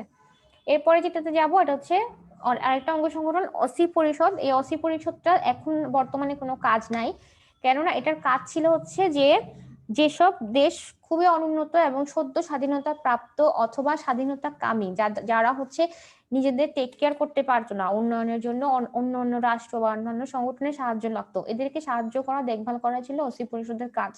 সেই ওসি পরিষদের কাজ আপাতত 1994 সাল থেকে স্থগিত আছে, এদের এখন পর্যন্ত কোনো কাজ নাই আর। আচ্ছা, এরপরে যেটা জানবেন যে জাতিসংঘের কিছু মানে পুরো ওয়ার্ল্ডে জাতিসংঘের কিছু কিছু আঞ্চলিক কমিশন আছে, হ্যাঁ, যেমন ইউরোপে আছে, এশিয়াতে আছে, তারপর হচ্ছে ইউরোপে আছে, আফ্রিকাতে আছে, ল্যাটিন আমেরিকাতে আছে, এরপর হচ্ছে ওয়েস্ট এশিয়াতে আছে। এই আঞ্চলিক কমিশনের সদর দপ্তর গুলা কোনটা কোন জায়গায়, এই জিনিসটা একটু জানবেন, স্পেশালি যেটা হচ্ছে ইয়াতে এশিয়ান প্যাসিফিকে, যেটা ওটা জানবেন, ঠিক আছে। আচ্ছা, এরপরে আমরা যদি যাই জাতিসংঘের বিশেষায়িত সংস্থা, এই বিশেষায়িত সংস্থাগুলো থেকে আমাদের মেইনলি যেটা জানতে হবে, বিশেষায়িত সংস্থাগুলোর পুরো নামটা জানতে হবে এবং সদর দপ্তর কোথায় অবস্থিত এটা জানতে হবে। এটা আমরা কিভাবে পড়বো, এটা আমরা আগে প্লেসটা জানবো, এরপরে বিশেষায়িত সংস্থাগুলোর নাম জানবো। যেমন ধরেন, এটা আমরা সবাই জানি যে সম্মেলনের শহর কি, জেনেভা। সম্মেলনের শহর নাম হচ্ছে জেনেভা, তাই না? তাহলে সেক্ষেত্রে জেনেভাতে অনেকগুলা সংস্থারই সদর দপ্তর আছে, ঠিক না? এর মধ্যে কি কি আছে, যেমন আইএলও, হ্যাঁ, আইটিইউ, এরপর হচ্ছে উইপো, হচ্ছে WMO, WHO, World Trade Organization, হচ্ছে ইউএনএইচসিআর, ওএইচসিএইচআর, হচ্ছে ইউএনসিটিএডি, আংটাড, হ্যাঁ, এগুলো সবগুলো সদর দপ্তর জেনেভায় অবস্থিত, অনেকগুলা, বিশাল একটা লিস্ট। এরপরে এই জিনিসটা মনে না রেখে আপনারা হচ্ছে ছোট ছোট গুলো মনে রাখবেন এবং বাকিগুলো সব জেনেভায় এভাবে মনে রাখবেন, ঠিক আছে। তাহলে আর এখন যেটা আরেকটা সোজা জিনিস মনে রাখবেন, এটা হচ্ছে রোমে কিন্তু যেটা সদর দপ্তর অবস্থিত, এগুলো হচ্ছে সবগুলোতে এফ আছে দেখবেন, যেমন ফাও বা হচ্ছে আরেকভাবে মনে রাখতে পারেন খাদ্য সম্পর্কিত যেগুলো আছে, খাদ্য এবং এগ্রিকালচার, এগুলো সদর দপ্তরগুলো রোমে অবস্থিত, যেমন ফাও, ফুড এন্ড এগ্রিকালচার অর্গানাইজেশন, আর হচ্ছে ইফাদ, ঠিক আছে। এরপর আরেকটা হচ্ছে ওয়ার্ল্ড ফুড প্রোগ্রাম, WFP, এগুলো সবগুলো সদর দপ্তরই রোমে অবস্থিত। FAO, ইফাদ আর হচ্ছে WFP, সবগুলো সদর দপ্তর রোমে অবস্থিত। এরপরে আসতেছে হচ্ছে ইয়াতে আসবেন ভিয়েনাতে আছে হচ্ছে যে দেখবেন আণবিক বা পারমাণবিক সংক্রান্ত যা আছে এগুলো হচ্ছে ভিয়েনাতে, যেমন হচ্ছে IAEA, এরপর হচ্ছে CTBT, এগুলো হচ্ছে ভিয়েনাতে অবস্থিত। এরপরে OPCW খুবই ইম্পর্টেন্ট, OPCW খুব খুব খুব ইম্পর্টেন্ট, সদর দপ্তর অবস্থিত হচ্ছে হেগে, নেদারল্যান্ডের হেগ শহরে। হ্যাঁ, এছাড়া আমরা আরো বলছিলাম নেদারল্যান্ডের হেগে আরো দুইটা আছে, একটা হচ্ছে আইসিসি আর একটা হচ্ছে আইসিজে, তিনটা। তাহলে ওপিসিডাব্লিউ, আইসিসি, আইসিজে, এই তিনটা হচ্ছে নেদারল্যান্ডসের হেগ শহরে অবস্থিত সদর দপ্তর। এরপরে যেটা জানবো যে ওয়াশিংটনে হচ্ছে যে সকল সংস্থাগুলো দেখবেন মানে অর্থনীতি সংক্রান্ত যেসব ইয়াগুলো আছে, যেমন হচ্ছে ওয়ার্ল্ড ব্যাংক, হ্যাঁ, আইবিআরডি, আইএমএফ, এগুলা হচ্ছে সব ওয়াশিংটনে অবস্থিত, ঠিক আছে। আর নিউ ইয়র্কে অবস্থিত কোনগুলো দেখেন, যেগুলো বেশিরভাগ নামগুলো কিন্তু ইউএন দিয়ে শুরু, যেমন ধরেন ইউনিসেফ, ঠিক আছে, যে ইউএনএফপিএ, ইউএনডিপি, ইউনিফেম, এগুলা সবগুলো হচ্ছে নিউ ইয়র্কে অবস্থিত। এরপরে যেটা হচ্ছে আমরা সবাই জানি কি যে সংস্কৃতির শহর হচ্ছে প্যারিস, তাই না? সংস্কৃতি খুবই সমৃদ্ধ ফ্রান্সের প্যারিসের। তো এটাতে সদর দপ্তর আছে হচ্ছে ইউনেস্কোর। ইউনেস্কো কিন্তু একটা সাংস্কৃতিক প্রতিষ্ঠান, কালচারাল অর্গানাইজেশন, তাই না? Educational, scientific and cultural organisation, এটার সদর দপ্তর হচ্ছে প্যারিসে। আচ্ছা, এরপর এখানে কিন্তু একটা জিনিস সবাই কনফিউজ করে ফেলে, ইউনেস্কো এবং ইউনিসেফ। ইউনেস্কো হচ্ছে প্যারিস, সংস্কৃতি প্যারিস, এভাবে মনে রাখবেন। আর ইউনিসেফ হচ্ছে যেটা শিশু বিষয়ক, এটা হচ্ছে নিউ ইয়র্কে, ঠিক আছে। এরপর ইউনিসেফের মতো আরেকটা আছে ইউনিফেম, মানে ফিমেল, এটা হচ্ছে ফেমটা আমি এভাবে মনে রাখতাম, শিশু আর ফিমেলদের যেটা আছে এটা হচ্ছে নিউ ইয়র্কে। তাহলে ইউনেস্কো আর ইউনিসেফ প্যাচ করা যাবে না। আচ্ছা, এরপরে যেটা জানবেন এটা হচ্ছে ইউনেপ, যে এনভায়রনমেন্টাল প্রোগ্রাম, যেটা জাতিসংঘের এনভায়রনমেন্টাল প্রোগ্রামটার অবস্থিত হচ্ছে নাইরোবি, কেনিয়া। নাইরোবি, কেনিয়া, ঠিক আছে। আচ্ছা, এরপরে জানবো জাতিসংঘের কিছু কনভেনশন আছে। কনভেনশনের মধ্যে যেটা মহিলা বিষয়ক কনভেনশন, সিডাও সম্পর্কে জানবেন। এরপর হচ্ছে ইউএনএফসিসি, যেটা আমরা একটু পরে পরিবেশে গেলে পড়বো, তো ইউএনএফসিসি সম্পর্কে জানতে হবে। এরপর হচ্ছে জাতিসংঘের একটা সমুদ্র বিষয়ক ল আছে, আনক্লস, এটা সম্পর্কে জানবেন। তাহলে ইউএনএফসিসি, সিডা এবং ইউএনসিএলওএস, এগুলো হচ্ছে জাতিসংঘের কিছু ইম্পর্টেন্ট কনভেনশন। এগুলার সালটা জানতে হবে, কত তারিখ, কোন সালে এই কনভেনশন গুলো গৃহীত হয়েছে, ঠিক আছে। তাহলে এটা গেল হচ্ছে জাতিসংঘ সম্পর্কে ইন ডিটেলস পড়বেন। আচ্ছা, এরপরে চলে যাব হচ্ছে ইউরোপিয়ান ইউনিয়ন কিন্তু এবার আগামী পরীক্ষা 42 এবং 43 দুইটার জন্যই খুবই ইম্পর্টেন্ট। কি কারণ বলেন তো? কারণ কিছুদিন আগেই কিন্তু ইউরোপীয় ইউনিয়ন থেকে ব্রিটেন বের হয়ে গেছে, তাই না? এই কারণে ইউরোপীয় ইউনিয়ন খুবই ইম্পর্টেন্ট। এটা থেকে হচ্ছে আপনারা পড়বেন, এটার ইতিহাসটা অবশ্যই পড়বেন, যে এবং এটার কিন্তু যে রোম চুক্তি ছিল, রোম চুক্তি থেকে কিন্তু ইউরোপিয়ান ইউনিয়ন আস্তে আস্তে শুরু হয়। পরবর্তীতে আলটিমেটলি এসে মানে ইউরোপীয় ইউনিয়ন গঠন হয়ে হচ্ছে 1992 সালে ম্যাস্ট্রিক্ট চুক্তির মাধ্যমে, তাই না? ম্যাস্ট্রিক্ট চুক্তিটা কি, এটা কত তারিখে হয়, কোন কোন দেশের মধ্যে হয়, তারিখ পুরোটা জানতে হবে ম্যাস্ট্রিক্ট চুক্তি সম্পর্কে, ঠিক আছে। এরপরে যেটা জানতে হবে এটা হচ্ছে সেনজেন চুক্তি। সেনজেন চুক্তি কি?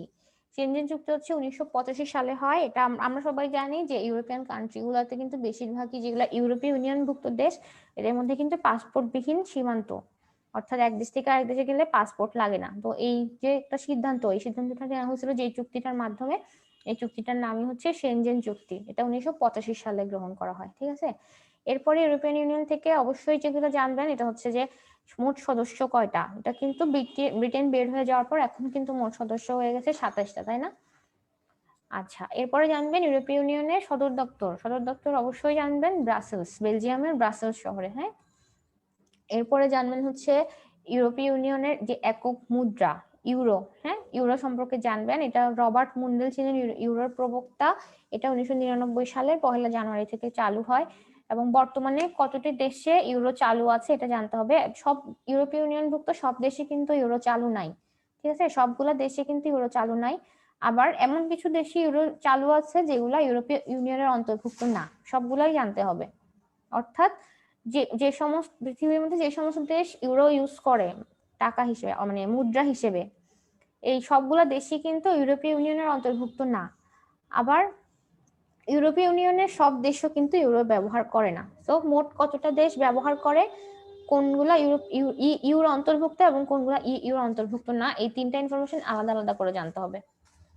আচ্ছা, এরপরে হচ্ছে যেটা জানবেন ইউরোপিয়ান ইউনিয়নের স্ট্রাকচার, যেমন তাদের সঙ্গে যেমন স্ট্রাকচার ছিল সাধারণ পরিষদ, তারপর হচ্ছে নিরাপত্তা পরিষদ, সেরকম ইউরোপীয় ইউনিয়নেরও কিছু স্ট্রাকচার আছে, যেমন হচ্ছে এটা একটা ইউরোপিয়ান কমিশন আছে, এরপরে ইউরোপিয়ান পার্লামেন্ট আছে যেটা কিনা স্ট্রাসবার্গ ফ্রান্সে অবস্থিত, এরপরে আছে হচ্ছে ইউরোপিয়ান কোর্ট অফ জাস্টিস, আইসিসির মতো এটাতে একটা কোর্ট আছে যেটা ইউরোপিয়ান কোর্ট অফ জাস্টিস, এটা অবস্থিত হচ্ছে লুক্সেমবার্গে, এরপরে হচ্ছে ইউরোপিয়ান কোর্ট অফ অডিটরস, এটাও লুক্সেমবার্গে, এবং ইউরোপীয় ইউনিয়নের একটা সেন্ট্রাল ব্যাংক আছে, এটা আমরা সবাই জানি, এটা কোথায় অবস্থিত, জার্মানির ফ্র্যাঙ্কফুর্টে অবস্থিত। তাহলে এই স্ট্রাকচার গুলা কি কি এবং কোনটা সদর দপ্তর কোথায় এটা জানতে হবে। তাহলে আন্তর্জাতিক সংগঠন থেকে এই দুইটা আমরা একটু ডিটেলস বললাম। আচ্ছা, আরেকটা যেটা জানতে হবে যে ওয়ার্ল্ড ট্রেড অর্গানাইজেশন, হ্যাঁ ওয়ার্ল্ড ট্রেড অর্গানাইজেশনের কিন্তু একটা ইতিহাস আছে, যেটা কিনা সেই ব্রেটন উডস সম্মেলন থেকে ইতিহাসটা জানতে হবে। ব্রেটন উডস সম্মেলন কোথায় হয়, এটার মাধ্যমে কি কি সিদ্ধান্ত গৃহীত হয়, যেমন ব্রেটন উডস সম্মেলনটা কবে হয় 1944 সালে, এটা এই সম্মেলনে যে সিদ্ধান্ত গ্রহণ করা হয় যে আইবিআরডি, আইএমএফ এবং আইটিও এগুলো গঠন করার সিদ্ধান্ত কিন্তু এই ব্রেটন উডস সম্মেলন থেকেই আসে, ঠিক আছে। পরবর্তীতে এই সিদ্ধান্তের জোর ধরে 1947 সালে গ্যাট তৈরি হয় এবং গ্যাটটাই কিন্তু পরবর্তীতে 1995 সালে এসে ডব্লিউটিও অর্থাৎ ওয়ার্ল্ড ট্রেড অর্গানাইজেশন হিসেবে প্রতিষ্ঠিত হয়। এবং এই ইতিহাসের ধারায় মাঝখানে উরুগুয়ের রাউন্ড নামে একটা আলোচনা চলে 8 বছর ধরে, মানে 8টা রাউন্ড হয় 1986 থেকে 1994 সাল পর্যন্ত। এই উরুগুয়ের রাউন্ডের সময়কালটাও জানতে হবে, ঠিক আছে। আচ্ছা, এরপরে যেটা হচ্ছে ওয়ার্ল্ড ব্যাংক গ্রুপের মধ্যে যে আইবিআরডি বা হচ্ছে আইএফসি বা ইকসিড, মিগা আছে, এই জিনিসগুলো সম্পর্কে জানতে হবে এবং কোনটার কাজ কি এটা জানতে হবে। এরপরে আইডিএ কে কিন্তু কি বলা হয় জানেন, সফট লোন উইন্ডো, মানে আইডিএর কাজ হচ্ছে সহজ শর্তে লোন প্রদান করা, এই জন্য আইডিএ কে বলা হয় হচ্ছে ওয়ার্ল্ড ব্যাংকের সফট লোন উইন্ডো, এই জিনিসটা জানতে হবে। এবং এই ওয়ার্ল্ড ব্যাংক গ্রুপের যে আলাদা আলাদা জিনিসগুলো, মানে আইবিআরডি, আইডিএ, আইএফসি, ইকসিড এবং মিগা, এই 5টা জিনিসের কোনটার কাজ কি এটা জানতে হবে। আর ইন জেনারেল এগুলো সবগুলাই অবস্থিত হচ্ছে ওয়াশিংটনে, ঠিক আছে। আচ্ছা, এরপরে জানবেন হচ্ছে আইএমএফ, এটা খুব ইম্পর্টেন্ট, ইন্টারন্যাশনাল মনিটারি ফান্ড সম্পর্কে জানবেন, এটা কবে প্রতিষ্ঠিত হয়, এটা কোথায় অবস্থিত, আর হচ্ছে এটার যে আছে এটার মুদ্রার নাম এসডিআর, হ্যাঁ এটা জানতে হবে, এসডিআর সম্পর্কে জানতে হবে। আচ্ছা, আন্তর্জাতিক সংগঠনগুলো সম্পর্কে টাচ করে গেলাম, এবার আমরা চলে আসবো আরেকটা খুব ইম্পর্টেন্ট জিনিস, যেটা আমরা অল্প পড়ে বেশি নাম্বার পাওয়ার টার্গেট করব, এই জিনিসটা, এটা হচ্ছে পৃথিবীতে যে পরিবেশগত ইস্যু এবং পরিবেশ নিয়ে যে কূটনীতি, এই পরিবেশগত ইস্যু এবং কূটনীতি নিয়ে আলোচনা থেকে আমরা চেষ্টা করব খুব কনসাইজলি পড়ে বেশি নাম্বার পাওয়ার, কারণ এখান থেকে বেশ প্রশ্ন কমন আছে। হ্যাঁ, তাহলে এখান থেকে আমরা কি কি পড়বো, এখান থেকে মূলত প্রশ্ন হয় যে বিভিন্ন রকম পরিবেশ যে দূষণ হয়, এই পরিবেশ দূষণ থেকে প্রশ্ন থাকতে পারে 1 নম্বরের। এরপর থাকতে পারে যে পরিবেশবাদী বিভিন্ন সংগঠন আছে, হ্যাঁ আন্তর্জাতিক ভাবে বা আমাদের দেশে বলেন অনেক সংগঠন আছে, এই সংগঠনগুলো সম্পর্কে একটা প্রশ্ন থাকে সাধারণত। এরপরে আসে যে প্রতি বছরই কিন্তু জলবায়ু এবং পরিবেশ নিয়ে অনেক একটা করে সম্মেলন হয়, হ্যাঁ এই সম্মেলনগুলো থেকে প্রশ্ন আসতে পারে। তাহলে এখানে আমাদের পরিবেশ দূষণ থেকে যদি প্রথমে বলতে যাই, পরিবেশ দূষণ থেকে আপনারা সিএফসি সম্পর্কে অবশ্যই পড়বেন, সিএফসি, হ্যাঁ। এরপরে পড়বেন হচ্ছে ওজোন স্তরে ফাটল সম্পর্কে একটু পড়বেন। এরপরে হচ্ছে বায়ু দূষণ, পানি দূষণ, শব্দ দূষণ, এগুলো সম্পর্কে পড়বেন। বজ্র নিঃসরণ, এই টপিকটা পড়বেন। কার্বন নিঃসরণ পড়বেন, গ্রিন হাউস সম্পর্কে পড়বেন, এবং গ্রিন হাউস গ্যাস কোনগুলা, এই প্রশ্নটা রিপিটেডলি পরীক্ষায় আসে, শুধু পরিবেশ থেকে না, এটা হচ্ছে বিজ্ঞান থেকেও এটাতে প্রশ্ন আসে, গ্রিন হাউস গ্যাস কোনগুলো। আরেকটা হচ্ছে সমুদ্র স্তরের উচ্চতা বৃদ্ধি, এই জিনিসগুলো সম্পর্কে পড়বেন। এরপরে যদি আসেন হচ্ছে পরিবেশবাদী সংগঠন সম্পর্কে পড়তে, পরিবেশবাদী সংগঠন তো অনেক আছে, এর মধ্যে যেগুলো মোস্ট ইম্পর্টেন্ট আমি একটু বলে দেই। যেমন হচ্ছে আমরা আইইউসিএন সম্পর্কে জানবো, সেই আগের মতোই আমরা কি কি জানবো, তা হচ্ছে কোন দেশ ভিত্তিক সংগঠন, সদস্য কয়টা, কখন প্রতিষ্ঠা হয়েছে, এইটুকু জিনিসগুলো জানবো। হ্যাঁ, এরপর জানবো হচ্ছে ইউনেপ সম্পর্কে, অর্থাৎ ইউনাইটেড নেশন এনভায়রনমেন্টাল প্রোগ্রাম, এটা সম্পর্কে জানবো। এটা কিন্তু আমরা অলরেডি বলে আসছি যে নাইরোবি কানাডাতে সদর দপ্তর অবস্থিত, এটুকু জানলেই হবে। এরপর পড়ব হচ্ছে গ্রিন পিস সম্পর্কে, গ্রিন পিস খুবই ইম্পর্টেন্ট, এটা হচ্ছে নেদারল্যান্ডস ভিত্তিক একটা পরিবেশবাদী সংগঠন, 1971 সালে অর্থাৎ আমাদের মুক্তিযুদ্ধের সময়কালে এটা গঠিত হয়, এভাবে মনে রাখবেন। গ্রিন পিস নেদারল্যান্ডস ভিত্তিক পরিবেশবাদী সংগঠন, গঠিত হয় 1971 সালে। এরপরে যেটা পড়বেন এটা হচ্ছে আইপিসিসি, আইপিসিসি 37 অলরেডি চলে আসছে, এটা এবারও ইম্পর্টেন্ট, এটা সবসময় ইম্পর্টেন্ট থাকবে। এটা কবে গঠিত হয়? 1988 সালে, এবং এটা সদর দপ্তর হচ্ছে জেনেভায়। এটা কোন কোন সংগঠনের সম্মিলিত সিদ্ধান্তে গঠিত হয় এটা পরীক্ষায় আসছে। এটা হচ্ছে WMO এবং ইউনেপ, এদের মানে যৌথ সিদ্ধান্তে আইপিসিসি গঠিত হয়, ঠিক আছে। অর্থাৎ ওয়ার্ল্ড মেট্রোলজিক্যাল অর্গানাইজেশন এবং হচ্ছে UNEP, United Nations Environmental Programme. তাহলে আইপিসিসি খুব ইম্পর্টেন্ট। এরপরে যেটা জানতে হবে, যেটা আমরা কিছুক্ষণ আগে একবার বলে আসছি, ইউএনএফসিসিসি অর্থাৎ ইউনাইটেড নেশনস, যেটা হচ্ছে মানে ফান্ড, হ্যাঁ, ক্লাইমেট চেঞ্জের এগেইনস্টে যে ফান্ড গঠন করা হচ্ছে, ইউএনএফসিসি সম্পর্কে জানতে হবে। এটা কবে গঠিত হয়, তারপরে হচ্ছে এটা সদর দপ্তর কোথায় অবস্থিত এটা জানতে হবে। এরপর হচ্ছে কপ অর্থাৎ conference of the party, conference of the পার্টির ইতিহাসটা সম্পর্কে জানবেন। সর্বপ্রথম COP1 কোথায় অনুষ্ঠিত হয় এটা জানবেন, এবং কপ তো প্রতি বছর, অর্থাৎ কনফারেন্স অফ দ্য পার্টিটা কিন্তু প্রতি বছরই এখন পর্যন্ত হয়ে আসছে, কিন্তু শুধুমাত্র গত বছর COP26 হওয়ার কথা ছিল, যেটা কোভিড সিচুয়েশনের কারণে হয় নাই, ঠিক আছে। তাহলে এখন পর্যন্ত COP26 হওয়ার কথা ছিল, হয়েছে 25 পর্যন্ত। এরপরে জানবেন হচ্ছে V20 সম্পর্কে জানবেন, অর্থাৎ ভালনারেবল 20 সম্পর্কে জানবেন। এটা হচ্ছে কি, যে সারা বিশ্বের সবচেয়ে বেশি ঝুঁকিপূর্ণ 20টি দেশের একটি সংগঠন, মানে পরিবেশের দিক থেকে সবচেয়ে ঝুঁকিপূর্ণ 20টা দেশের সংগঠন হচ্ছে V20। এটা 2015 সালে প্রতিষ্ঠিত হয় পেরুর লিমাতে, ঠিক আছে। আচ্ছা, এরপরে জানবেন হচ্ছে সর্বশেষ যে সম্মেলন হয় জলবায়ু সম্মেলন COP25 সম্পর্কে ইন ডিটেলস জানবেন, এটা কোথায় হয়েছিল এটা জানবেন। আচ্ছা, এরপর আরেকটা যেটা জানবেন, সিভিএফ কি? সিভিএফ হচ্ছে V20-র মতোই।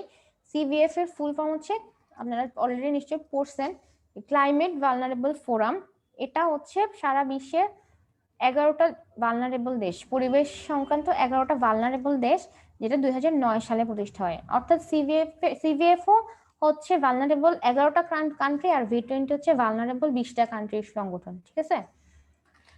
এই দুইটা সম্পর্কে জানবেন।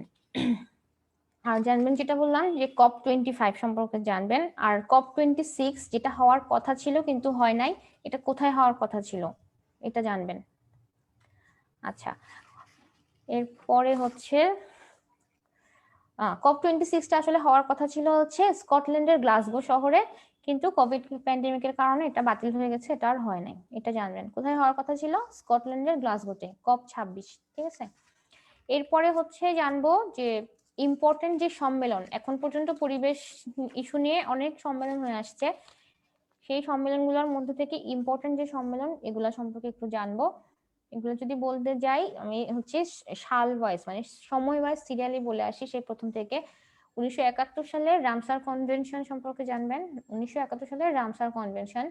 72-এর স্টকহোম সম্মেলন খুব ইম্পর্টেন্ট, কেননা এটাতে কি, এটার মাধ্যমে গঠিত হচ্ছে ইউনাইটেড নেশনস এনভায়রনমেন্টাল প্রোগ্রাম, অর্থাৎ ইউনেপ গঠিত হয় 1972 সালের স্টকহোম সম্মেলনের মাধ্যমে, ঠিক আছে। তাহলে এই জিনিসটা জানবেন। এটা ছিল কিন্তু পৃথিবীতে পরিবেশ বিষয়ক প্রথম সম্মেলন আন্তর্জাতিকভাবে, ঠিক আছে। তাহলে 72-এর স্টকহোম সম্মেলন খুবই ইম্পর্টেন্ট। এখানে একটা কথা বলে রাখি যে রামসার কনভেনশনের সাথে মিলাই যদি বলতে চাই, বাংলাদেশে কিন্তু 3টা রামসার সাইট আছে, এটা আপনারা জানেন। 3টা না, সরি 4টা, যে হাকালুকি হাওর, টাঙ্গুয়ার হাওর, সুন্দরবন, আর হচ্ছে কুমিল্লার জিওলজিক্যাল ও বোটানিক্যাল গার্ডেন, ঠিক আছে। এই জিনিসটা জানবেন যে বাংলাদেশে কয়টা রামসার সাইট আছে। আচ্ছা, এরপরে আমরা স্টকহোম সম্মেলনের পরে চলে আসবো হচ্ছে 1985 সালের ভিয়েনা কনভেনশন। দেন আমাদের জানতে হবে মন্ট্রিল প্রটোকল হয়েছে 1987 সালে। এটা খুবই ইম্পর্টেন্ট। এটাতে হচ্ছে এই পর্যন্ত মন্ট্রিল প্রটোকল কয়বার সংশোধিত হয়েছে এটা পরীক্ষায় আসছে, এটা হচ্ছে 5বার। এখন পর্যন্ত এই প্রটোকলটা 5বার সংশোধন করা হয়েছে, ঠিক আছে। আর হচ্ছে এরপরে আমরা জানবো 1992 সালের ধরিত্রী সম্মেলন, এটা মোস্ট ইম্পর্টেন্ট, এটা সবসময় পরীক্ষায় আসে। যেটা হচ্ছে ধরিত্রী সম্মেলন প্রথম কখন অনুষ্ঠিত হয়, এটা হচ্ছে 1992 সালে ব্রাজিলের রিও ডি জেনিরোতে ধরিত্রী সম্মেলন, ঠিক আছে। এরপরে আসবে হচ্ছে কিয়োটো প্রটোকল, খুব ইম্পর্টেন্ট, এটা কবে হয়, 1997 সালে কিয়োটো প্রটোকল। দেন হচ্ছে কাটাগোনা প্রটোকল 2000 সালে, এটা ইম্পর্টেন্ট। এরপরে যে কপ, আমরা যে COP1 2 3 4 এভাবে বলে আসি, প্রথমে হচ্ছে 2007 সালে যেটা বালি সম্মেলন, এখন পর্যন্ত তো 25 বার হয়েছে, এর মধ্যে ইম্পর্টেন্ট হচ্ছে 2007 বালি সম্মেলন কোথায় হয়েছে, 2007। কোপেনহেগেন সম্মেলন 2009। হচ্ছে কানকুন সম্মেলন 2010। কানকুন সম্মেলনের একটা ইম্পর্টেন্ট দিক আছে, এখানে হচ্ছে গ্রিন ক্লাইমেট ফান্ড গঠন করা হয় কানকুন সম্মেলনে 2010। গ্রিন ক্লাইমেট ফান্ড কানকুন সম্মেলন 2010। ঠিক আছে, তাহলে ক্লাইমেট ফান্ড দিয়ে মনে রাখেন ক্লাইমেট কানকুন, আমি এভাবে মনে রাখতাম। 2010-এ ক্লাইমেট ফান্ড গঠিত হয় কানকুন সম্মেলনে। এই ক্লাইমেট ফান্ডে কি বলা হয় যে উন্নত দেশগুলা পরিবেশ নিয়ে ভালনারেবল দেশগুলোকে 100 বিলিয়ন ইউএস ডলার ক্ষতিপূরণ প্রদান করবে। এটা হচ্ছে গ্রিন ক্লাইমেট ফান্ড। এটা গঠিত হয় কানকুন সম্মেলনে 2010 সালে। ঠিক আছে, এরপরে চলে আসবো 2015 সালে প্যারিস জলবায়ু সম্মেলন 21-20, এটা হচ্ছে COP21, মোস্ট ইম্পর্টেন্ট 2015 সাল। 2015 সালের COP21 বা প্যারিস জলবায়ু সম্মেলন খুব ইম্পর্টেন্ট, এটা অবশ্যই মনে রাখবেন। এরপরে যেটা জানবেন এটা হচ্ছে সর্বশেষ যেটা হয়েছে 25 COP25, এটা হয়ে গেছে হচ্ছে মাদ্রিদে, স্পেনের মাদ্রিদে 2019 সালে। এটাও খুব ইম্পর্টেন্ট, যেটা কিন্তু চিলিতে হবার কথা ছিল কিন্তু চিলিতে না হয়ে পরবর্তীতে স্পেনের মাদ্রিদে হয়ে গেছে। হ্যাঁ, আর যেটা জানবেন যে COP26 কোথায় হওয়ার কথা ছিল হচ্ছে স্কটল্যান্ডের গ্লাসগোতে, কিন্তু কোভিড প্যান্ডেমিকের কারণে এটা বাতিল করা হয়েছে, অর্থাৎ 2020 সালে কোনো জলবায়ু সম্মেলন হয় নাই। এবং সাধারণত জলবায়ু সম্মেলনটা হয়ে থাকে প্রতি বছর নভেম্বরের শেষ সপ্তাহে হয়ে থাকে সাধারণত, অর্থাৎ নভেম্বরে হয়ে থাকে।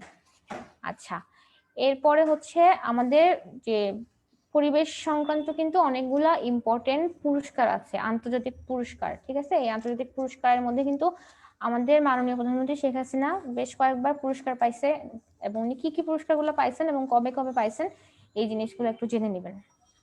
আচ্ছা, আজকে আমাদের যে টপিকগুলো ছিল এর মধ্যে আমরা তিনটা একটু আলোচনা করে আসছি, এবং এখন সাম্প্রতিক এবং চলমান ঘটনাটা বাদ রয়ে গেছে। আসলে সাম্প্রতিক এবং চলমান ঘটনাগুলো হচ্ছে কি বলবো, এটা তো আর পড়ে শেষ করা যাবে না। এটা আপনারা যেটা করতে পারেন যে কারেন্ট অ্যাফেয়ার্স পড়বেন, আর হচ্ছে টিভি তো রেগুলার একটা খবর দেখবেন, যে কোনো একটা চ্যানেল ফিক্স করে একটা নির্দিষ্ট সময় খবর দেখবেন। আর আসলে পরীক্ষা তো চলেও আসছে, এখন মনে হয় প্রশ্ন তৈরিও হয়ে গেছে, আর নতুন করে এখানে পড়ার কিছু নাই। সো যে ইম্পর্টেন্ট টপিক তো আপনারা নিজেরাই বুঝছেন যে সাম্প্রতিক কালে কি জিনিসগুলো বারবার হচ্ছে, বারবার আপনারা দেখতেছেন। অবভিয়াসলি প্রথমেই চলে আসবে আমাদের যে এখন আমরা প্যান্ডেমিকের মধ্যে আছি, কোভিড-19 সম্পর্কে 1 to all সব জানবেন। কোভিড কখন শুরু হয়েছে, কিভাবে শুরু হয়েছে, কত তারিখে শুরু হয়েছে, প্রথম রোগী কবে পাওয়া গেছে, প্রথম বাংলাদেশে কবে পাওয়া গেছে, ঠিক আছে, এগুলো জানবেন। কোভিড ভ্যাকসিন সম্পর্কে জানবেন। আর এই রিলেটেড যেটা জানবেন এটা হচ্ছে যে এখন যেহেতু WHO মানে খুবই ফ্রন্ট লাইনে কাজ করতেছে, মানে WHO এর মহাপরিচালকের নামটা অবশ্যই জানবেন। এটা দেখবেন যে ঠুস করে চলে আসবে। ঠিক আছে, WHO এর মহাপরিচালকের নাম অবশ্যই জানবেন, রিসেন্ট যিনি আছেন ওনার নাম, উনি কোন দেশের, এটা একদম অবশ্যই জানতে হবে। আর ভ্যাকসিন সম্পর্কে জানবেন। আর 42তম বিশেষ যেহেতু ডাক্তারদের জন্য স্পেশাল ভ্যাকসিন রিলেটেড প্রশ্ন আপনাদের চলেই আসতে পারে। আচ্ছা, এরপরে যেটা জানবেন এটা হচ্ছে যে আচ্ছা ইউএসএ ইলেকশন 2020 সালে তো ইউএসএ ইলেকশন হয়ে গেছে, ইউএসএ ইলেকশন সম্পর্কে জানবেন। এবং নবনির্বাচিত যে রাষ্ট্রপ্রধান আছেন জো বাইডেন সম্পর্কে জানবেন অবশ্যই। এটা এখান থেকে অবশ্যই প্রশ্ন পাবেন, একদম শিওর ধরে রাখেন। এমন আসতে পারে যে নামটাই চলে আসবে, যে ওনার নাম কি, এই নামটাও চলে আসতে পারে প্রশ্ন বেশি সোজা হলে, তাহলে এটা সম্পর্কে জানবেন। এরপরে হচ্ছে রিসেন্টলি কিন্তু যে ব্রেক্সিট ইস্যুতে কিন্তু যে ব্রিটেন কিন্তু ইউরোপীয় ইউনিয়ন থেকে বের হয়ে গেছে, কত তারিখে বের হয়ে গেছে এই তারিখটা অবশ্যই জানবেন। এই সময় এটা পরীক্ষায় চলে আসবে দেখবেন। ও আর সাম্প্রতিক ইস্যু সম্পর্কে আসলে বলতে গেলে অনেক কিছু বলা যায়, এই সাম্প্রতিক পড়ে শেষ করার মতো না, তারপরেও যেগুলো একদম না পড়েই না পরীক্ষা হলে যাওয়া উচিত না, যেগুলো না পড়ে আমি এগুলাই বললাম। আপনাদের যদি সময় পান, মনে করেন যে পড়তে পারবেন বা মনে রাখতে পারবেন, আপনারা আরো অনেক কিছুই পড়তে পারেন চাইলে, তবে যেগুলো আমি উল্লেখ করে দিলাম এগুলো অবশ্যই পড়ে যাবেন। তো আজকের মোটামুটি যেগুলো ক্লাস টপিক ছিল আলোচনা মোটামুটি করছি। ইনশাল্লাহ আগামী সেশনে যেটা আলোচনা করব এটা হচ্ছে বৈশ্বিক ইতিহাস, আঞ্চলিক আন্তর্জাতিক ব্যবস্থা এবং ভূ রাজনীতি, সবচেয়ে বড় টপিক এটা। শুধু এটাই একটা টপিক, একটা ক্লাসে আলোচনা করব। তো আজকের মতো আমার মনে হয় যে আমাদের টপিক শেষ।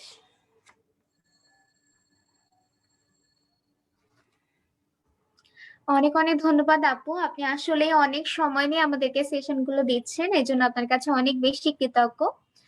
দর্শক যারা এতক্ষণ ধরে আমাদের সাথে ছিলেন, আপনাদের সবাইকে অসংখ্য ধন্যবাদ জানাচ্ছি। ইনশাল্লাহ পরবর্তীতে আবার আমরা আপুর সাথে যুক্ত হব এবং আপুর কাছ থেকে গাইডলাইন নিব। ততদিন পর্যন্ত ভালো থাকবেন এবং সুস্থ থাকবেন। আসসালামু আলাইকুম আপু। আসসালামু আলাইকুম সবাইকে।